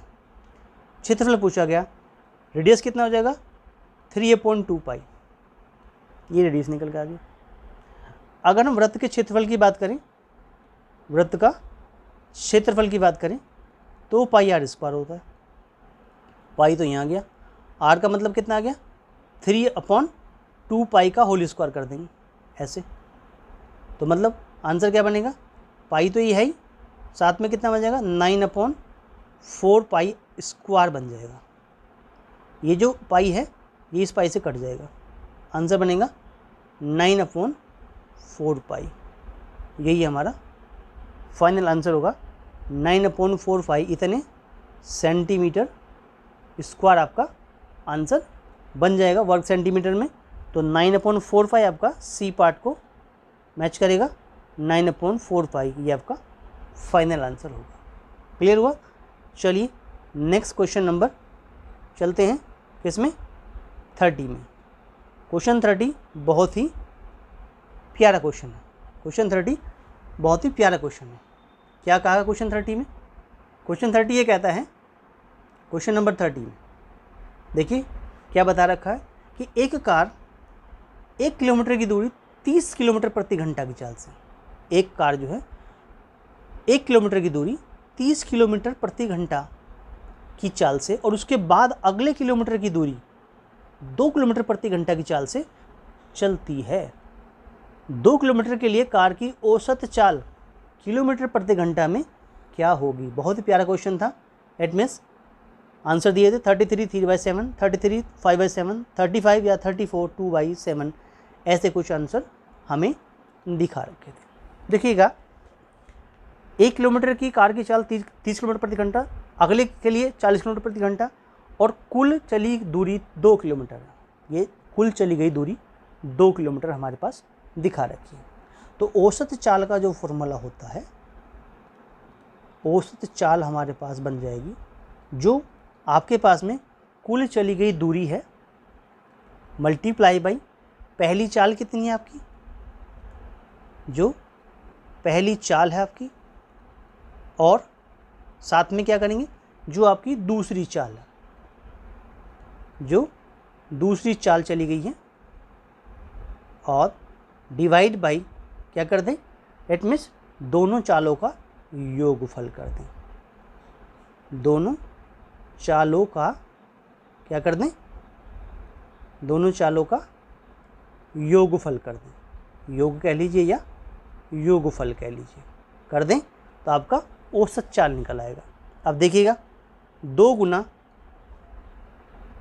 पहली चाल कितनी है आपके पास में 30, दूसरी चाल कितनी है 40 बटे दोनों का योगफल कितना होगा 30 जमा 40। कहाँ जाना था? 2 किलोमीटर के लिए कार की औसत चाल निकालनी थी। तो 2 गुना 30 गुना 40 बटे 30 जमा 40 कर देंगे तो आंसर क्या प्राप्त हो जाएगा? इट मीन्स 2 गुना 30 गुना 40 और बटे कितना हो गया, बटा हो गया 70।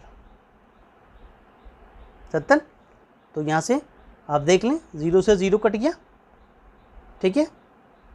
और इस प्रकार से ये आंसर बन गया। क्या बन गया?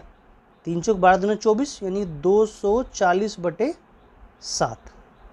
अब 240 को आप 7 से डिवाइड करें तो ये हमारे पास 240 है, इसे हम 7 से डिवाइड कर रहे हैं ऐसे, तो 7 से आप इसको 3 बार, 7 3 21 हो जाता है।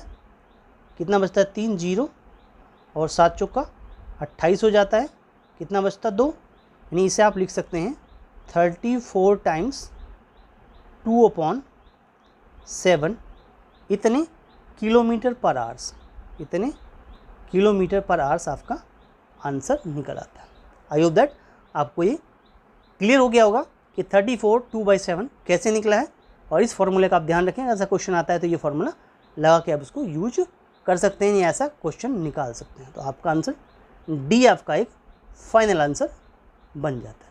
दोस्तों अगर वीडियो अच्छा लग रहा हो तो वीडियो को लाइक ज़रूर करें, अपने दोस्तों में शेयर करें और starlight classes exam study channel को सब्सक्राइब ज़रूर करें।